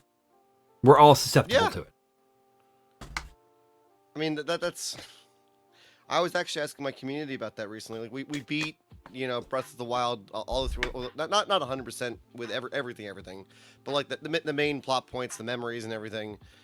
And now we're doing Master Mode because it's the game but harder, which I enjoy. And at the same time, recently I did notice that there's an aspect to that where I was like, okay, there is actually a modicum of quote-unquote grinding off stream that I want to do, so that when I do show up for the evening, I'm not going to the same area over and over and over again and throwing a bomb into the water to get enough fish so I have enough food to make it through a fight with one Bako Goblin.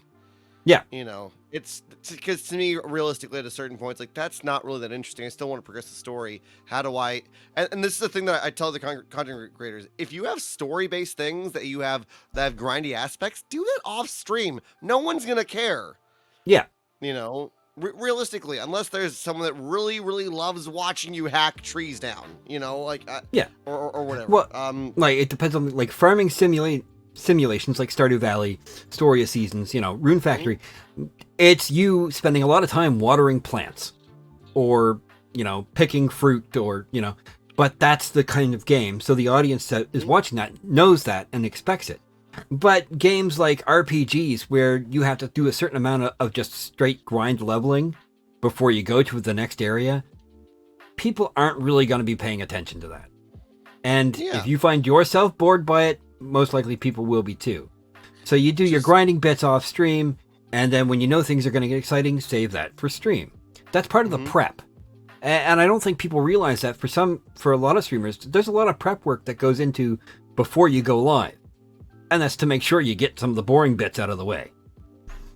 I mean, it's also one of the things that I encourage other streamers to do, and something that I'm going to be doing more often now, is that if there are grindy bits during your day, go hang out in your Discord if you have a Discord, and do the grindy bits in your Discord. And if people want to come by and say hello, if you have the spoons for the interaction, I want to say that caveat, because there's another aspect to that.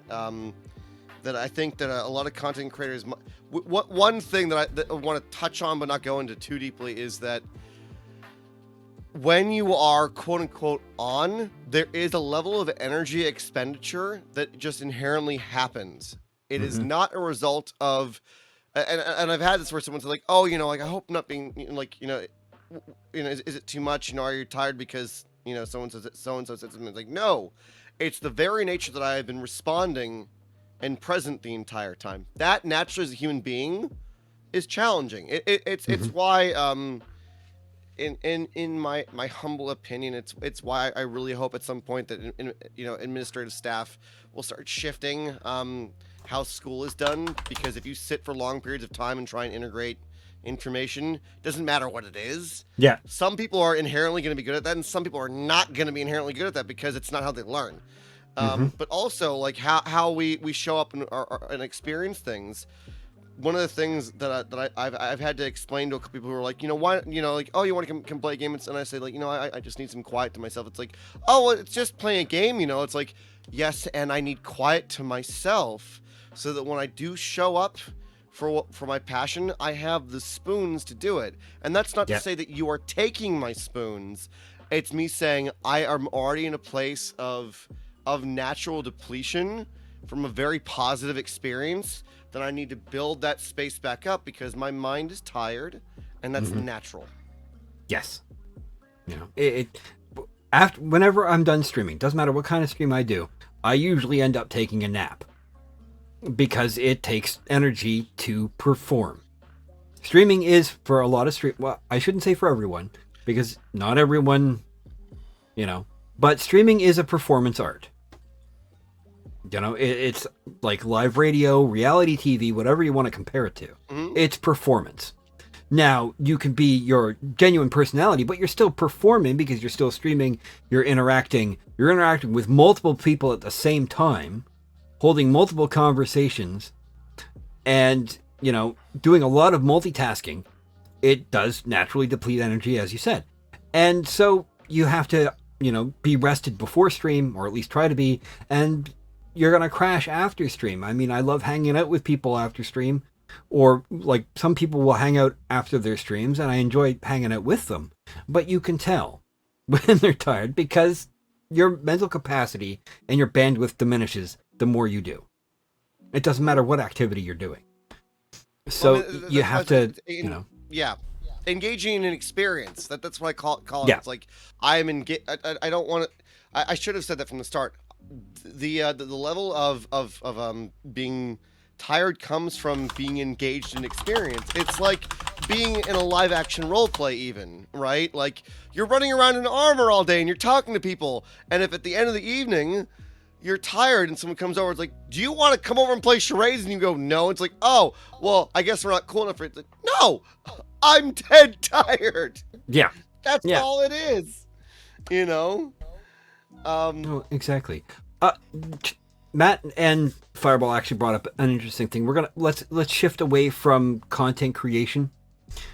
And what kind of content do you watch when you watch content?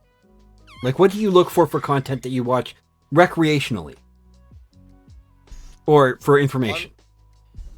Wow. I hadn't really thought of how I define things. I think what I tend to watch, I think kind of what Matt said is it's really usually the person.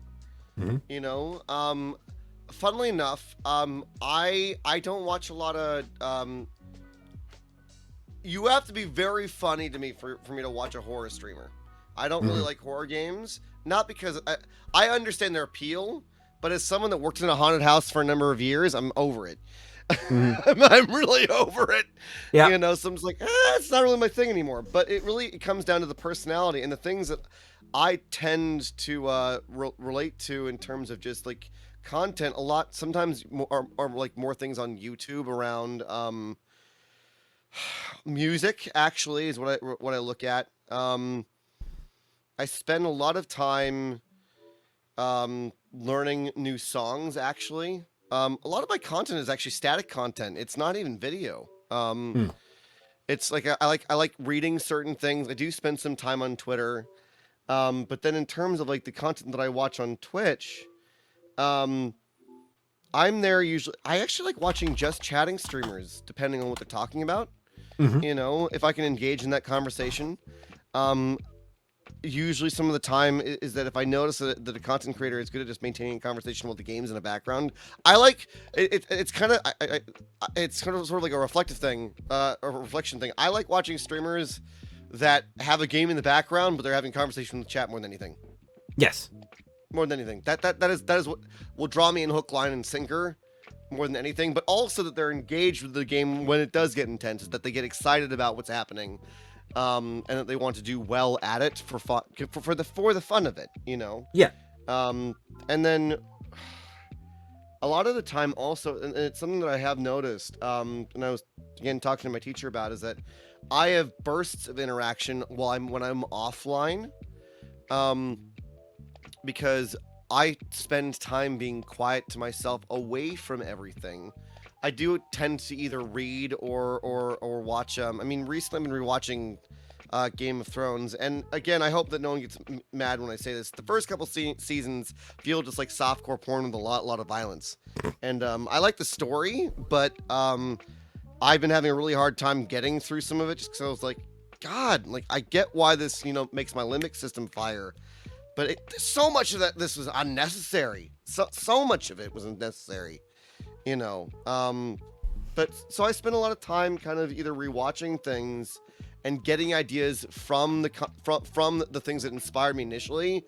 So I will rewatch Lord of the Rings, and if I notice a song that I didn't remember for some reason in the films, and I'm like, I could add that to my stream. So I go back to a lot of my roots for certain things, in order to improve what I do. Which we're trying to navigate. I just realized you're asking, what do we do outside of content creation? I went back to it. I'm sorry, but no, that's sort of the thing. I expect that because everything we do right now at this point, it's been almost 2 years for me, but about the same for you. Almost everything we do outside of a very select few personal things, everything we do, our brain automatically connects that somehow to content creation because that's one of our driving motivators. It's something we're keenly intent on doing. So anything we interact with outside of streaming, somehow, some way we can connect it back to streaming because it makes us think of something we could do for our content. I expected you to somehow get back to content in this conversation. I knew it was coming, so you don't need to apologize for that. I expected that. That's kind of the point, and that shows the difference between the casual streamer and the streamer with intent, because it's always going to be in back of mind. I mean, that's fun. One of my hobbies for a while before the pandemic was blacksmithing, which I really loved. I had a friend that lives a couple blocks away from me, and I've been fixated, like really fixated on it for months. And I was just like, I really want to do blacksmithing. And the next thought was, I want to do blacksmithing so that I can get either giveaways or sell my knives on Twitter and Twitch as an artist. And I was like, God, everything I'm doing is relating to this, but at the same time, when you do this professionally, what I tell people is, it's okay to take the things that make you happy and allow them to put food on your table if it feels like it's a two-way street. Don't try and shove something that no one wants down their throats, right? It's what for me, like, you know, Stream Elements and Stream Elements have merch things. I think those are great. Realistically, I don't push those on my platforms. Why? Because if, you know, the main thing, it's an intangible thing that I want people to experience, is that they when I do talk to you, it is not a transaction. It is a true building of a relationship, and that to me is far more. It's priceless and far more valuable than a mug from me. Is it cute? Yeah. Does it help support things here? Yeah, it does. But is it what I focus on? No. Yeah. Because to me, things with longevity. I mean, one of the people that I think that has experienced wild success. Keanu Reeves. Yeah. His interactions with people directly have always been very, very just straightforward, very, very genuine, very, very beautiful. And he doesn't utilize his name to get around on the internet to like sell anything, because I think that and that's why I respect him so much. And so in a lot of ways, that's who I look up to. And people are like, well, Keanu Reeves seems to have, like, you know, the portfolio of characters of a teaspoon. I'm like, yeah, but it's like, yeah, well, you could say that. To me, Keanu Reeves does a brilliant enough job being a quote unquote hero or character that you can actually supposition. That's not the word, but you can actually not impose, superimpose yourself. You can put yourself in that person's shoes. Yeah. So, like, watching The Matrix, you can imagine being the one. Because they really, from a certain point, he's a very blank character. He's John Anderson. You know, two very common names. But again, like, that's why I really respect any sort of, like, content creator or actor or entertainer, that where things that may naturally help, you know, them succeed. It's okay to mention it once in a while, but not to fix on it. And the thing that they actually put the effort into is building genuine relationships with the people that are actually interacting with their art. And that's where the real value is. And then, and in my mind, that's actually what makes something sustainable. Yeah, you know? Exactly. Well, I mean, like with anything, whether it's merch or, you know, the throne wish list, whatever those things are that I have, I put them in the bot. The bot will put it in chat every hour or whatever it is. That's all I say about it. With merch, if I add something new to the merch store, I'll tweet about it once and I'll share it on the things. And then that's it. It gets given over to the bot and I forget about it. Because, you know, for me anyway, my merch, most of it, it's there so I can buy it and wear it myself. I love Johnny Mnemonic. Same. It's such a good movie. So, if other people want to buy it, that's fantastic. Yeah, it helps, but that's not what it's there for. Mostly it's there because I plan to buy it and wear it myself. The food product who came in here, actually, he bought one of my shirts, and there was a portion of time where locally I was helping, going maybe once every few weeks. I'd show up to I'd be hired by a company to show up to live stream a government meeting because I have the skill set for it. And I showed up and he also worked. He worked for that company, and I showed up one day, and there he is, wearing my shirt, smiling at me, And I nearly punched him. And I was like, we've been friends for half a decade. What are you doing with my shirt on you? And he's like, I'm just trolling you, man. Like, at the same time, like, but I also just, like, genuine, like, I know it supports in some small way. I was like, that's a beautiful thing, Well, exactly. And yes, Matt, I know you have one of the Angel Syndicate hoodies, which I appreciate, you dingus. But, well, back to where we were. What are you reading? You mentioned reading. What do you read? What do you like to read? Fantasy novels a lot of the time. I've been rereading the Inheritance cycle from Christopher Paolini recently, and then I've been starting to read more lyrics from different bands. I think one band that I've been very, very into right now, that's actually really the content that I've been consuming. I'm actually really excited for tomorrow. There's a music video being released by that band. They're called Bloodywood. They're from India. They're a metal band that integrates the traditional Indian instruments with metal, but also their songs are very intentional. So one of the projects, funnily enough, that I want to do right now is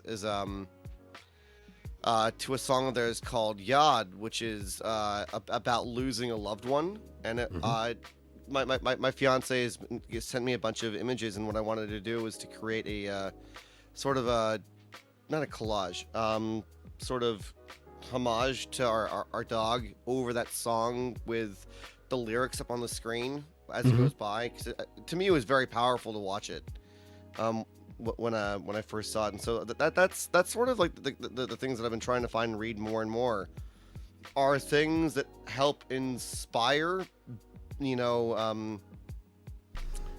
level of reconnecting to that sort of childhood wonder. I haven't gotten any new books recently. I was rereading the Dritz Stewart series for a bit, but honestly, what's funny about you asking this question is I'm realizing I haven't actually utilized any leisure time at all. Everything has been geared towards working on building what we've built, which I love, and at the same time, balance is really important. It's why you have a hammock. I've only been in my hammock maybe once every few months, and when I lay in it, I get this urging feeling like, oh, you should be getting up and finishing things that you're behind on. And at the same time, I'm like, yeah, but if I show up and I try and work on that thing and I haven't been well rested, then the work that I do is not going to be as in integrity with what I want it to be. Yeah. And so that's something that I want to rebalance a little bit more, is creating a schedule for myself where it's like, this is time for you to just disconnect from what you're doing and know it's okay to be away and to do something that is just for you, Yes. Well, for me, I set aside an hour every day, an hour before I go to sleep, to read. Like that's one of my hard, fast personal rules, is no matter what kind of day I've had, no matter what's happened, whether it's a good day, a bad day, a very extremely busy day, whatever it happens to be, I set aside an hour when I go to bed where I will read a book. Doesn't matter what kind of book, just I will open a book and I will read for an hour, because that's what lets me settle before I go to sleep. It's been a coping mechanism for my ADHD since I was a kid. And it's something I have maintained since I was 7 or 8 years old. I would spend an hour before I go to sleep reading. And now it's become part of my sleep routine. And it's how I de-stress to go to sleep. And if for whatever reason I miss that time, I sleep like absolute garbage. Yep. Because it lets my brain idle from all my other concerns, and I just focus on the text. Now, I'm a voracious reader. I will read every kind of book you can think of. I love high fantasy, I love sci-fi, but I also love old history, and I love a good autobiography and a good biography. I love them. And nonfiction books, name a genre, I probably read a book in it. My go-tos are usually fantasy, but I spend that time, whether it's, not even an hour. For some people, they just don't have that kind of time, and I understand that. But I try to have that hour every night where I read, because it prepares me for sleep, and it just lets my brain wind down and lets my body relax, and all I'll do is I'm just reading, and then and it keeps me centered. And it's partly what's helped me keep my balance in spite of everything that's happened, especially the last 2 years, more than ever with the pandemic and everything. Reading has kept my balance, and reading with my kids, because sometimes we'll read a book together, and that it's the center upon which the rest of everything I do is built on. Is that hour of reading is what keeps my life moving. Mm-hmm. I mean, that you bring up an interesting point. Like, ritual for human beings can be very, very helpful. You know, it's why, like, we talked about this in the first podcast we had. You know, where like there are some streamers that have, you know, static schedules, and there's some streamers that don't. You know, and for myself, it's like I needed to have. This is the only week where it's been a bit weird because, you know, I took the day off and I'm doing something Saturday that is like events, very different. You know, but it's the only thing that has kept me relatively, I would say, sane, and also, you know, it kept me alive, realistically speaking, because, you know, that there was actually an opportunity, funnily enough, about 1.5 years ago, where I had an opportunity to go work for a company that made bass guitar pickups, and I've always wanted to learn how they do that. And you know, I was telling my dad, because we live on the property with my family, and I was telling my dad, it's like, you know, like, I want to make sure that, you know, I'm taking good care of, you know, Z and you know, contributing to the property, and, you know, being a functional part of society. I can't do massage therapy right now because of the pandemic. And my dad looked at me and he said, every day you come in and you tell me a positive thing about what you found on Twitch and how much you love it, and, you know, and you know, and what you're doing.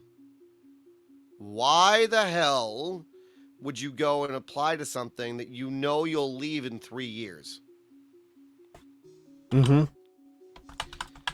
And that's why I, you know, I encourage people. It's like forming positive habits is important. It's hard. I mean, one of the things that I've been wanting to do is get back into the routine of taking better care of my body. Now that I'm mostly recovered from the car accident, is to take better care of my body. It's hard though, you know. And I would say that the nice thing that I'm noticing about getting older is that my body naturally wakes up earlier now for some reason. And I've been like ignoring them, like, no, I'm just gonna sleep, and then I feel like garbage the rest of the day. And so if I'm finally getting to that point where I'm like, no, just get up. You know, as much as I love waking up in the morning and like cuddling next to Z and like falling back asleep, I actually feel like garbage afterwards anyway. And also Z is not a morning person. So if I actually remove myself for the first hour of that, and then I get like the chai that they want for going to work ready for them before they leave, I actually have a more positive experience with my partner anyway, where they've gotten up, they've gotten dressed, they've wiped the sleep out of their eyes, and then I hand them their chai that they don't have to make, and they get to smile, and I give them a kiss, and they will go off to work. And so that's actually far more fulfilling than like, no, I'm a streamer, I don't really have to get up right now. It's like, well, yeah, but if you do though, and you take better care of yourself, and you get into a better circadian rhythm with things start to get easier. And then also, like, you know, you start getting healthier as well. And then when you do show up to stream, you're more awake. If you do have to take a nap in the middle of the day, you do, you know, right? Exactly. I love naps. I've never made any secret of the fact that I will take a nap at any opportunity whenever the hell I feel like it. Like, hey, Kira, it's good to see you. Kira. Kira was one of the first people I met on Twitch too. Same, actually. I met Kira, I think, through Samaris. Oh, actually, I met everybody through Samaris at some point. But you and I met in Ark's channel, right? We met through Ark. I met Ark through Samaris, I think. Very proud of him. Oh, yes. He's been working his butt off. I was really, really happy to see him get the thing. But I don't know how I played Fall Guys that long. That game, I don't get it. But that's okay. You don't have to get it. You don't have to understand what people like, right? Just Just show up for the people. Yep. Exactly. I played. Curious what band he was in. I don't know. Of course, he doesn't reveal because it would dox him, right? Mm-hmm. You know. Yeah, I get stressed out. I never win. I just get mad. I played it for 2 weeks after it launched. I got 2 crowns, and I had enough. I won. To throw it away. Yep. Actually, can I tell you a very, very funny story? Absolutely. This is I don't know if it's a cautionary tale, but I wouldn't use that word. It was a very unusual experience. There was a content creator that invited us to play. They just said, like, do you want to be part of this big event where we're playing Fall Guys? And it's going to be on the Crown channel on Twitch. And I was like, what? And I was like, you mean like Amazon's like Fall Guys / television show Crown channel, the thing that like 16,000 people watch at any given time? Mm-hmm. Yeah. I was like, you want me to go play Fall Guys on that channel? Like, yeah. The experience itself, and you know, I talked to a couple of my moderators about this. Like, this is an interesting opportunity. And it's like, they said, "Is your name going to be involved?" I'm like, no. Our function was we were like 20 streamers who were in a voice call together, away from the main content. That we were essentially trying to sabotage the #1 Fall Guys player in the world. Right. Right.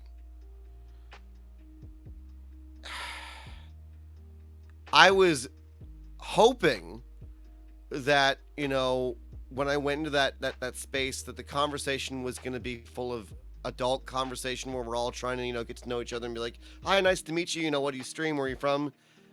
Do you know what the dominant conversation was for about 30 minutes?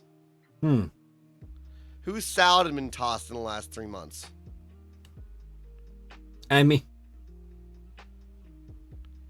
I was really underwhelmed. I was like, this is a really wonderful opportunity to make genuine friendships with, you know, content creators that have been involved in something that's really, really, really cool. And the dominant conversation was about people's naughty bits. And I was just like, and this is how you react to meeting new people?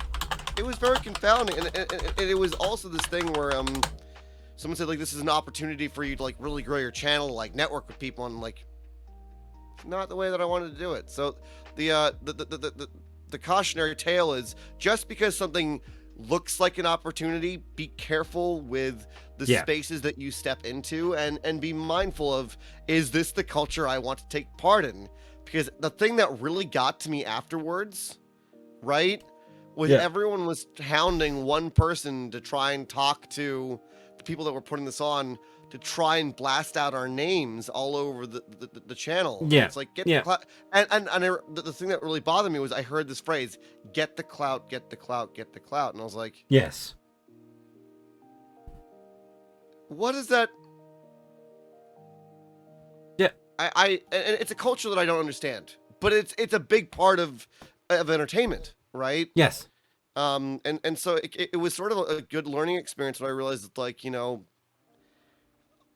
if I experience any level of success, I want it to be based on the merit of genuine interaction, compassionate relationships, you know, an understanding between me and the friends that I've met, as opposed to something that realistically has no intrinsic value apart from face value. Yeah. You know? Oh, I will say though that experience though was worth having. It was. What it showed me was, this was not the way. For me. This is not the side of Twitch that works for me. But like, at the same time, I would say that if someone invited me to be part of something that was big like that again, I would say that I might try and do it. I might say yes each time, because what I've found is that even if you have one bad experience, it's like, well, if it's only an hour of my time, just do it. If you don't like it, you know, then don't engage. Right? Yeah, exactly. And it may not be the same experience, right? Because it's going to it may have different people involved. Yeah, exactly. I mean, I did the same thing with that Twitch Storm that America's Card Room put on a couple of months ago, which I have never been a big proponent of gambling for money. It's not the games that bother me themselves, it's the money and the issues around that. But there was this opportunity that I got invited to from America's Card Room, which is a poker playing site. And there's a whole section of streamers where they would do every 5 minutes, they would raid a different streamer. And it went over the course of a weekend. And it was just this giant raid-a-thon. And you had 5 minutes to introduce yourself, pitch your channel, and then you do a $50 giveaway, which they funded. And so over the course of this day, you had this like locusts, these people just going from channel to channel every 5 to 10 minutes. So I got raided into, I did the pitch, I got like 50 new followers out of it, and I've actually met some people, and I met some good people going along with riding the wave along, and meeting some new streamers, which was interesting. But at the same time, it was like you have this 5-minute elevator pitch to try to capture some followers that hopefully will come back to you, and then give away somebody else's money. I have no problem giving away somebody else's money. That was easy. But you know, it was the weirdness of, and this weird pressure of, I want to get the pitch right, and I want to show my genuine self in this short amount of time and be interesting, and yet keep the flow going and not screw that up. That it was a very interesting experience that I may never do again, but it was a side of Twitch that was just very, very weird. And it was promoted as a way for discovery, but it was also to promote this gambling site, obviously. Yeah. So, I'm like, okay, I'll try it. Appreciate you, fighters. Thank you for hanging out. So, what I took from the experience was Twitch is a very weird place. Yeah, you know, I was talking with I think you know the Raven Armed. Yes. Yeah. Yeah. He's a good friend of mine, and we were talking about, you know, actually this was in the interim between the last time I had a podcast. I had a moment of crisis where I felt like, you know, I really loved, you know, what I really love what I do, and I really love the people that have become my family. But there was this thought of, like, you know, what's the longevity of this? You know, can I really take care of my family? You know, can I grow this? If I'm, you know, because someone actually watched my teacher watched my channel and then came back, and he just said, like, you have a very different channel compared to like 90% of Twitch. And instead of taking it as a compliment, I actually went into crisis around it. Right. You know, because I thought, like, well, if that's the case, then, you know, like, am I just fighting against a culture that, you know, like, it's not that I was trying to like go against the grain or anything. I was just being myself. But that there was a day where I talked to Raven about it. I was like, you know, I really just feel like, you know, I'm kind of I feel very lost. Like, you know, am I not fitting into this? And his response was like, "That's not the point. It's, you know, like, you know, we have to remember why you started, and come from that place." And so as a result, it's just like, you know, I will say there's always a place for those sort of things. And at the end of the day, the thing that I keep telling people is, like, look, you don't have to understand what, you know, a certain culture within Twitch. You don't have to, you know, integrate yourself into every single thing. Find, you know, your people. Twitch isn't about trying to please everyone. Yeah. It's about finding your people. Yes. Right? You got to find your tribe. And my tribe is an odd collection of misfits and weirdos, which I love to death. But yes, see, that's the thing. Twitch is a platform, right? We talk about the culture of Twitch, but that's buzzwordy too. Because when you look at it from individual channels, not like every channel has its own vibe. And sure, a lot of streamers do the same things that other streamers do, but it's still different. because every channel is individualistic. So, we talk about the meta, like this big all-encompassing meta and all these different things that the trends and intentions of different streamers and channels, and people jump on what's popular, whatever that happens to be. But that's true for anything. Whenever you've got humans involved, people all want to be trendy. But your channel being different than the rest of Twitch is, it's a fairly significant place. So I would take that more as a compliment. I did afterwards. I love that part. But I understand what you mean. If somebody rolled up to me even a couple of months ago and go, "Oh, your channel's kind of weird compared to everybody else's," I probably would have had an existential crisis too, because I would have been like, "Oh my God, what am I doing wrong?" Yeah. So I get what you mean, and I understand the feeling. I empathize with it, because I probably would have had a mental breakdown if somebody had said that to me too. And now, having had this infrequent break of the last 2 months and everything else that I was going through, now coming back to it, I'm like, I have to embrace the weird that is my channel, because it's an extension of myself. It's the environment I created so that I could be at home doing this thing in front of all these people. So I have to recognize that, did you have a good pee, Matt? Was it comforting? Do you feel better? Do you feel a little lighter? I hope it didn't burn. What did was you it? miss? Was it a Hopefully proper not the color? bowl. Hopefully it was clear. And yes, please don't miss the bowl. Maybe the question is what we missed. I hit the ball every time. Oh, man. All right, so you're a pea sniper. Got it. But the thing with this, all the content creation, all that stuff aside, right? If you tomorrow decided to put it down and just walk away from it, what would you take away from this experience? I have become a far more compassionate towards myself as a result of being on Twitch. Twitch has essentially been a catalyst for unwinding a lot of negative thought patterns around myself. It's freed me of my fear of performing music in front of people. It's given me an opportunity to refine my language and communication with others, to where anytime I meet people outside of Twitch in a capacity where I'm going to do work with them, if someone has a job opportunity that's suited to my skills and I have a conversation with them, 90% of the time I get the job. Just as a result of having refined my language over a period of time in terms of being confident in who I am. It's made my compositional skills better. I've become a better musician as a result of it.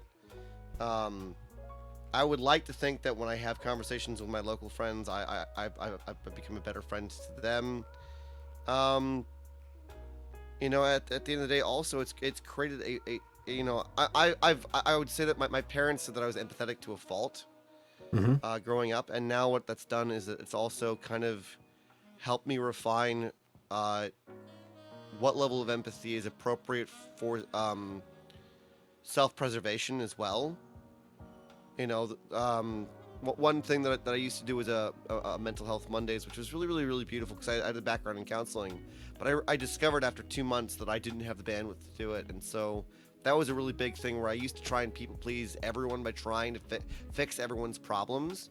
And that was a really big lesson, was I can't fix problems for people. And so I've had a couple experiences now also where someone will come to me and say, like, I have there's this problem going on over here, and my response is, I can give you tools and advice on how to handle that, but quite frankly, I don't understand how this involves me, other than I may be subject matter in the discussion, but it's nothing I can control.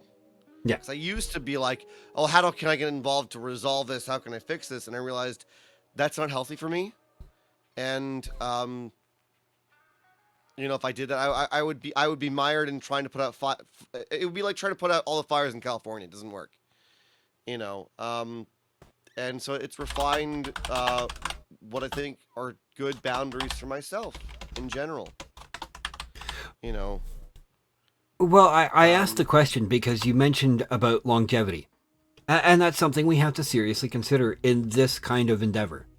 You know, like you see some streamers like Ludwig has something of an end date on his content creation, where he plans to he talks about how he only plans to do it for X amount of time, another 2 years or something. And I wondered, like, how much longevity is there in this field? In the long run, like, can you go years and grow with your audience and change? Because every day we're aging, we're going to change some kind of way. Yeah. Hopefully we change our underwear every day, but you know, we're going to change and grow and do different things. You know, is there room for that kind of growth over long term for your channel and your content and with your audience? Yes. I hope so. I mean, the thing that I was talking about with one of my moderators was he said very fundamentally, he's like, people don't show up for necessarily the game that you have on behind you. It's you. And that was a very weird thing. That can easily go to someone's head, mm-hmm. You know. And I realized it's like, well, in that case, then the real work that I have to do is actually learning to refine myself, but also go out into the world and experience things and grow from integrating myself into the world. Because if I sit here and I don't do anything, then after a while, then the only content that I really do provide is just a reflection of something that anyone can play. And mm-hmm. the real merit of growing with a content creator is getting, I think, in some ways, to experience what they're experiencing by talking with them, you know, over a period of time, and having that relationship where, you know, every single day that you show up, there's something new to talk about with someone that you feel comfortable with, which mm-hmm. creates a positive experience. And so that's one thing that has been like really on my mind more recently, is that it's like, you know, I don't really go out anywhere. So what I try and do is I try and go out more onto Twitch and, you know, discover more content, but then at the same time I also spend more time on other social media platforms around things that I am interested in. You know, or I spend time trying to refine skills that I've learned over time that I'm not comfortable talking about with yet, mm-hmm. so that when it is applicable, I can show up and actually talk about those things. You know, one of them, one of the bigger experiences in my life was working with a life coach for 4 years. Now, most people go, well, life coach, that sounds like, you know, snake oil pass. And it's like, well, you learn to navigate the people that are selling you a bunch of garbage. And this guy, I like to think, wasn't full of it. But a lot of the teachings and the mentorship that he gave me, and a lot of the tools that he gave me, it's been 5 years since I last worked with him, and I'm still working on those things. And what I'm excited about in terms of being here on Twitch is that at some point I'll be able to share my experience of how I utilized said mental tool to mm-hmm. help make my life easier. Well, you know? And I think that's sort of like the in terms of the longevity of content creation, is as long as you are growing as a human being, and as long as you're leaning into that bleeding edge of your personal growth, your content and who you are will never become old hat, because mm-hmm. you will only be refining who you are over time. And it's actually why this is interesting thing that most people see on my desk. I have 2 blocks of granite on my desk at any given point. I'm here. I want to get to here. This is never an endpoint, but this is a nebulous endpoint. This isn't real. They're just symbols.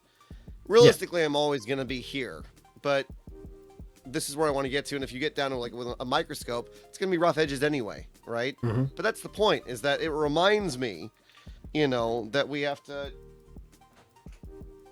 that working on the self and who we are, and going to a place of self-reflection over time is what lends to being someone, that you can continuously hang out with and experience new things with.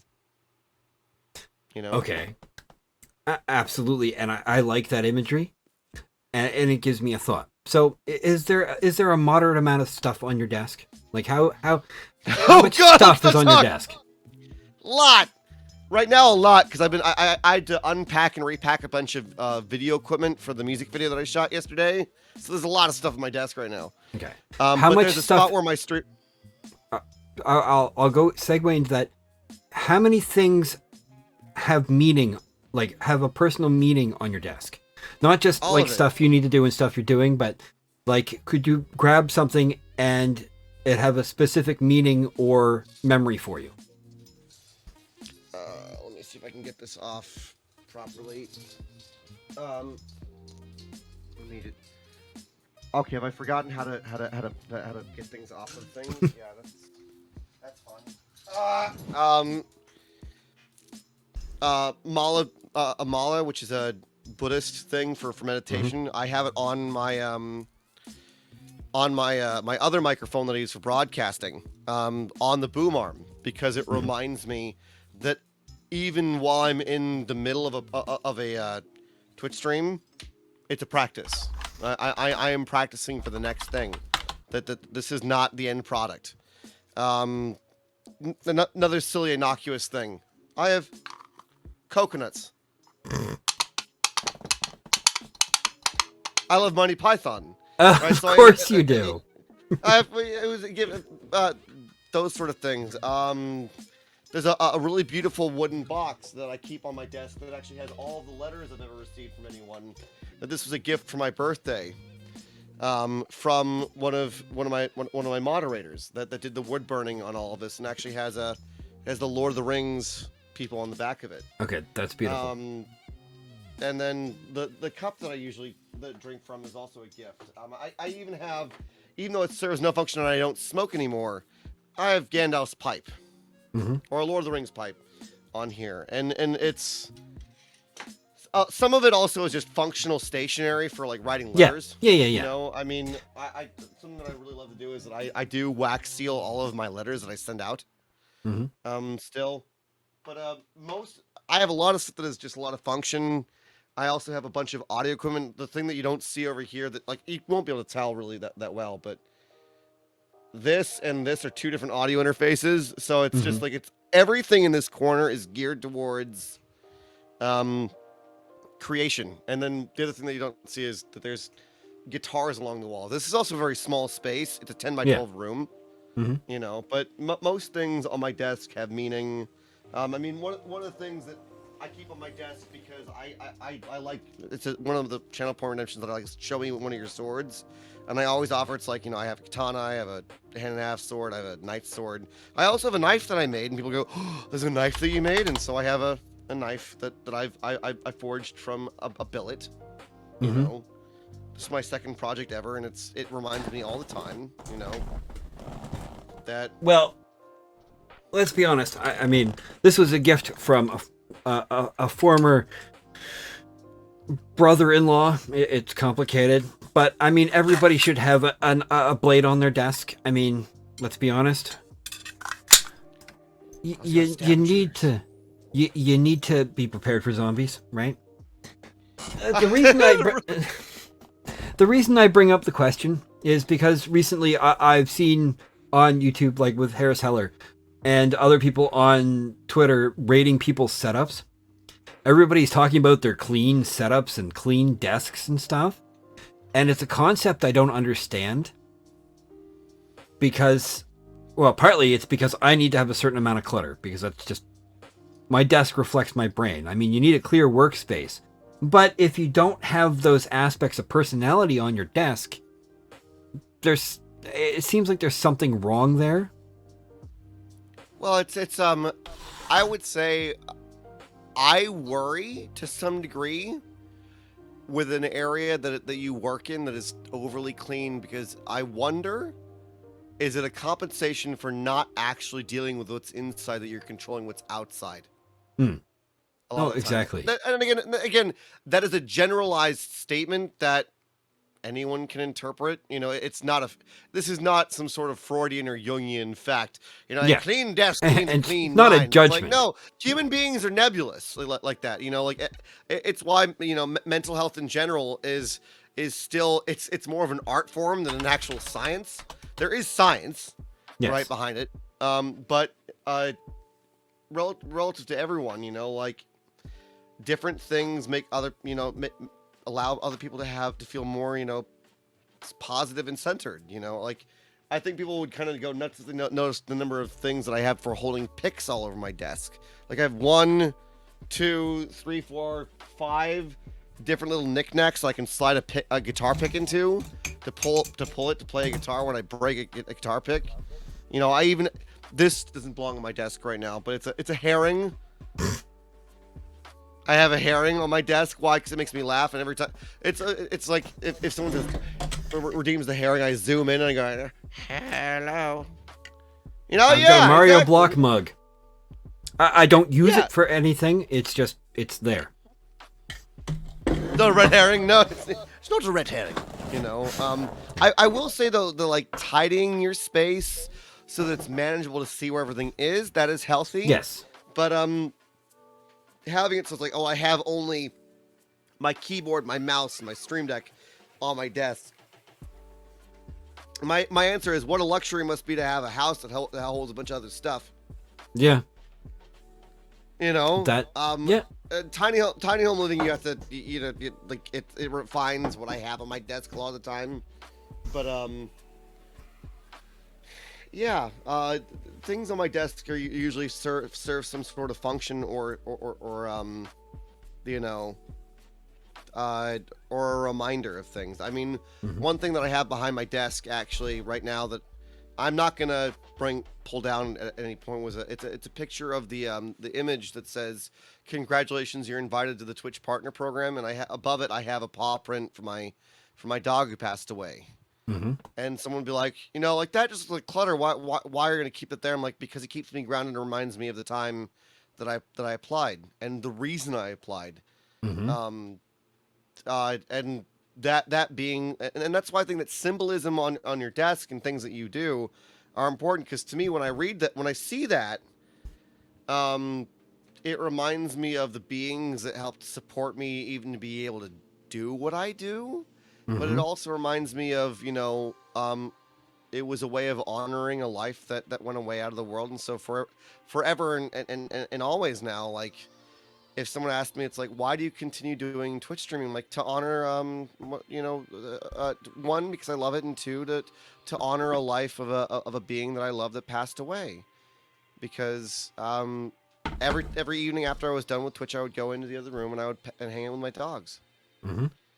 And I know this is kind of like a roundabout sort of like allegory, but like to me, the love that dogs show is what I aspire to in relation to the people that I meet on Twitch. Is I want that level of dedication and love to be natural, flowing out of me to the people that I meet. Which is an admirable goal, and I respect it. I mean, I've got 2 painted rocks from my daughters on my desk. I mean, one's artsy and one's a piece of pizza. Just like, showing these are, yep. You need these mementos to remind you of yourself. Yeah. Gifts from people as well, Pizza is artsy. Isn't. Pizza is an art form. Don't you lie to me! How dare you lie to me! But yeah, I mean, one thing that I do kind of want to like do as I get older is I don't know if you've experienced this. It's like when you start realizing that your life is moving in a certain direction. It's like, well, now I need to start looking at like, what am I actually holding on to in my space that doesn't serve a purpose for that. Yeah. Something that breaks my heart, I have hundreds of Lord of the Rings miniatures. I have no idea how I can integrate that into, well, actually I do. I do that with our garden a little bit, but it's kind of like, it's just clutter. And it's like, I would like to I think as I get older, refine the vision of what I want to see my life looking like, and sometimes it means letting go of certain things. Yes. You know? And it's terribly difficult. I had to do that the other day. Like, I've got this little... Like, I try to keep my clutter down to a minimum now at this point in my life. My desk used to be worse. Now I've got workspace, and then I've got a little bit of clutter here, a little bit of clutter there, and a couple of things. And then I had this shelf unit down here that was just full of shit. There's no polite way to put it. It was full of shit. I had to go through it, and I had to get rid of half of the stuff because it wasn't relevant to my life anymore. Mm-hmm. And that's true with anything. We have to look at, it's nice having reminders, but you have to have a clear line between where reminders stop and crap begins. Yep. And it's a painful process of clearing out the crap, but it can be very therapeutic at the same time. Mm-hmm. Because you have to recognize, I'm not that person anymore. I'm this person. Mm-hmm. And it's time to put that person away. That kind of makes me think about the amount of audio equipment that I have for live audio engineering. I have no idea how much longer this pandemic is going, and it's like I know that there are people that are doing gigs and shows right now. It's like I couldn't do that right now. I'm really considering getting rid of some of that stuff. It's like, but at the same time, I think like, what would be really nice at some point in the future to create a Twitch channel where I put on live bands. Mm-hmm. That would be very cool. A mail that I need to throw. Fireball, I just did that. I got rid of a bunch of stuff that I didn't need. Thanks, tax season, making me look at all the paperwork I don't want to ignore. Yeah. Yeah. All the receipts. Oh no, it'll be fine. It'll be fine. Speaking of adult responsibilities, Angelus, just very candidly, I'm starting to get very hungry. I need to have dinner here. Okay. I wanted to humbly ask, is it all right if we wrap this up and then just go about our evenings? Because I've really enjoyed this, but my hunger is starting to go to a place where I'm getting distracted, and I don't feel that's fair to you. Absolutely, my friend. You never need to feel bad about that. Life is like that. And, you gotta feed the bod because I need you healthy and performing. You need to dance for me, monkey. I expect you to be lively and do the things. So you have to take care of yourself so I can be entertained. It's about me. Sorry. So yes. All right. Let us find a victim. I mean, somebody to raid. Huh? I have a pretty good idea. But let me check. See if he's still on. Yes, he is. Perfect.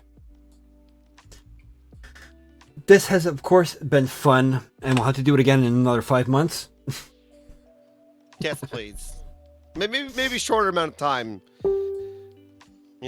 But even still, like, Angelus, just thank you for always being such a wonderful friend. Ever since I've met you, man, like, it is reassuring to meet people through a platform that I just wholeheartedly, like, if I lived next door to you, I would bring you soup when you felt unwell.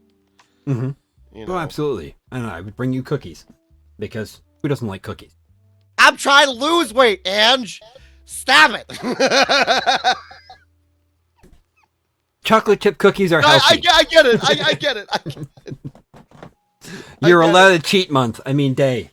I mean a year. Oh, man. Cookies are how I express my love, okay? It's true. All right, we're going to raid Wrecked Wizard. So thank you everybody for hanging out. Thank you for the follows, the subs, the resubs, and just lurking and the conversation. Thank you, Hermit. Congratulations, my friend. I am very proud of how far you have come. Words. Phrasing. And I look forward to seeing what you do next. Thank you. Thank you for having me here. Well, thank you. my partner has told me, well, I shouldn't say that. She has nagged me, I'm going to be honest, frequently that I need to do more podcasts. They're fun. So I'm going to try to do them more often. So I appreciate that. Can I refer some people to you? Because it would be fun to do. Absolutely. You take them and grab them and go, you need to talk to him and we'll do the things. Yes. Yeah, our old podcasts. There are still copies of our original podcasts on YouTube hidden away. All right, here's the raid calls if you have the things. And we're going to go say hi to Wrecked Wizard. I will be on sometime soon, possibly tomorrow. When do you stream? You stream next on Saturday. And Saturday, I'm doing a 24-hour celebration stream. There will be milestones and rewards for certain things, and also giveaways. This is the not flat-footed celebration of reaching partner as a way of giving back. There will actually be shirt giveaways, which will be fun. But okay, I'm gonna put you on the spot for one last thing too.